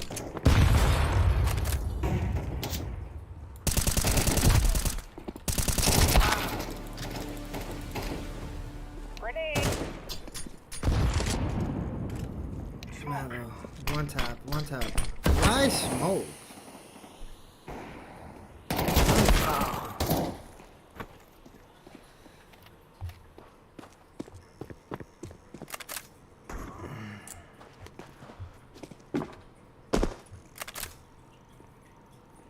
Oh, man, I don't even know. I was mad earlier today about work. But now really thinking about it, that management is trash. I don't need a management that is trash. Pick up a gun for me. I have like 2 bucks. Holding here. Remove any doubts in your head. It's us or them. Did you join the other team? Laying down smoke.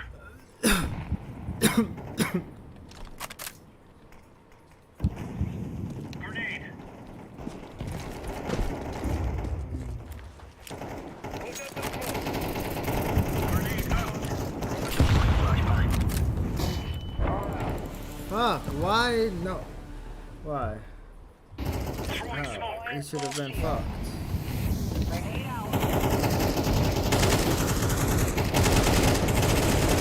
I hate.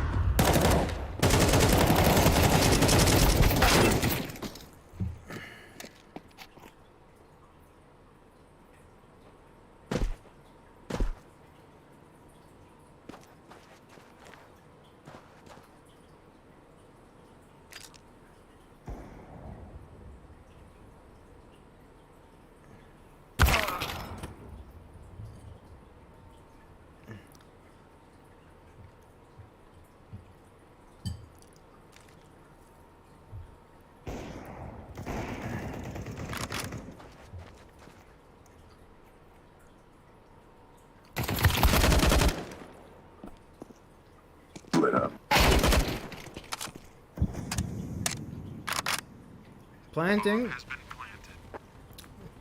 A dumbass.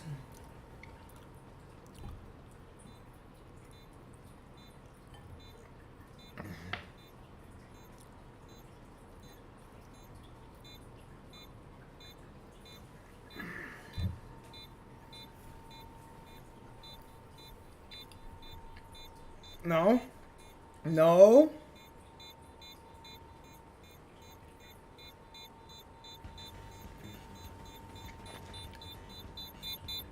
Behind you.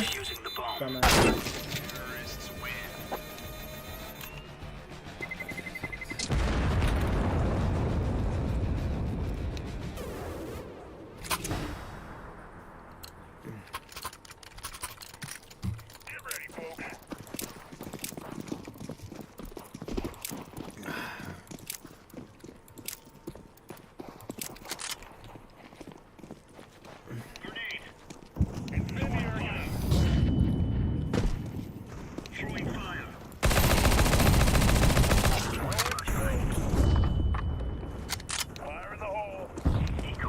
Oh wow.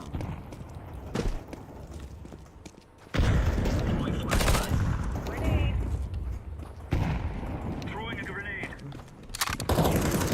Flashbang out.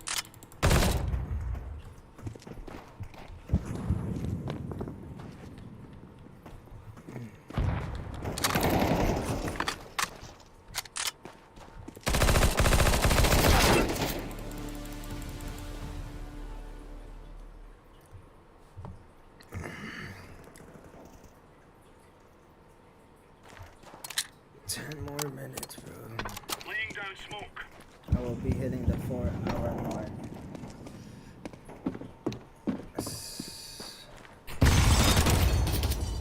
Yeah, see? Then where's the other one for mine? And you know what I mean. You know.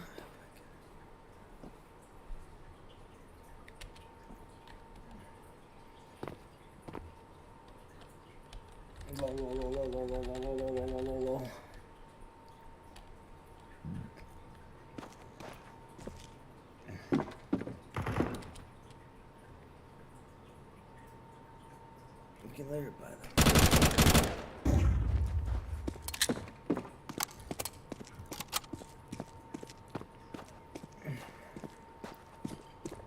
Dumbass. Counter-terrorists win.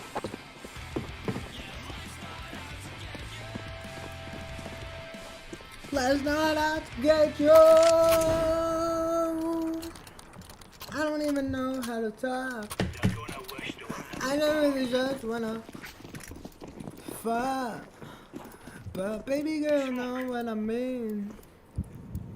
Throwing smoke. Grenade out. Incendiary out. Flashbang. Incendiary. Flashbang. Bloody! Throwing grenade. I'll see where he died from. Throwing grenade. Incendiary.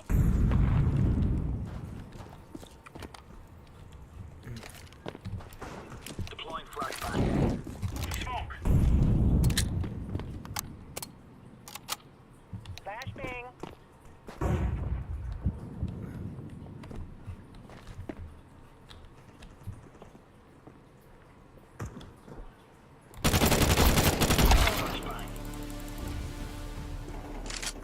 Hamas, I give it an A minus. Throwing fire. Throwing fire. Grenade out. Flashbang. Incendiary out.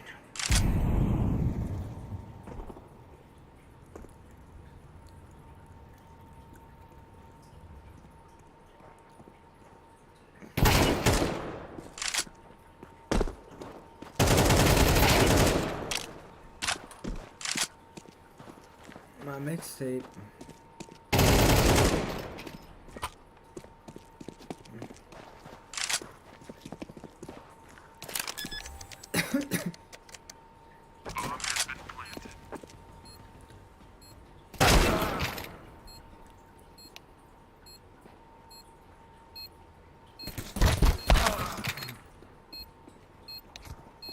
Diffuser now.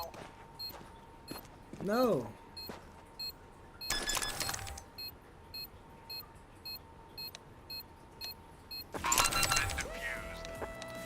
Counter-terrorists win. Yes. Well, look at us.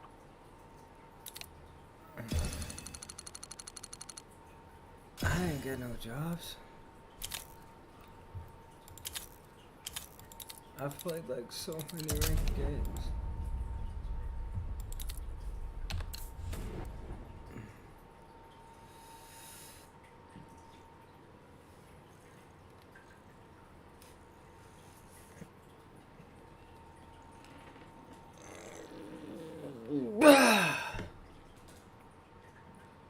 Huh, huh, duh.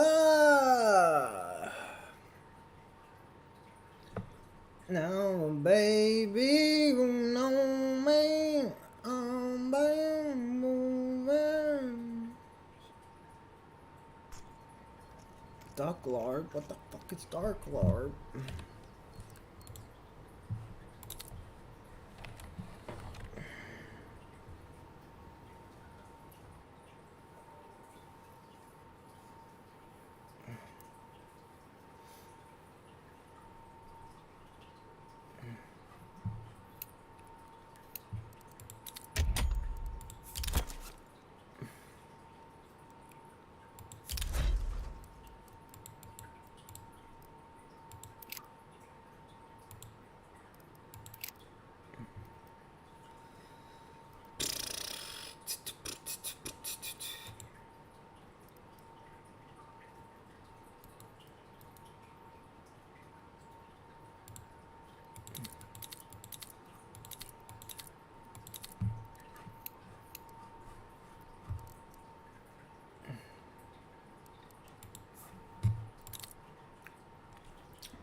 China responses.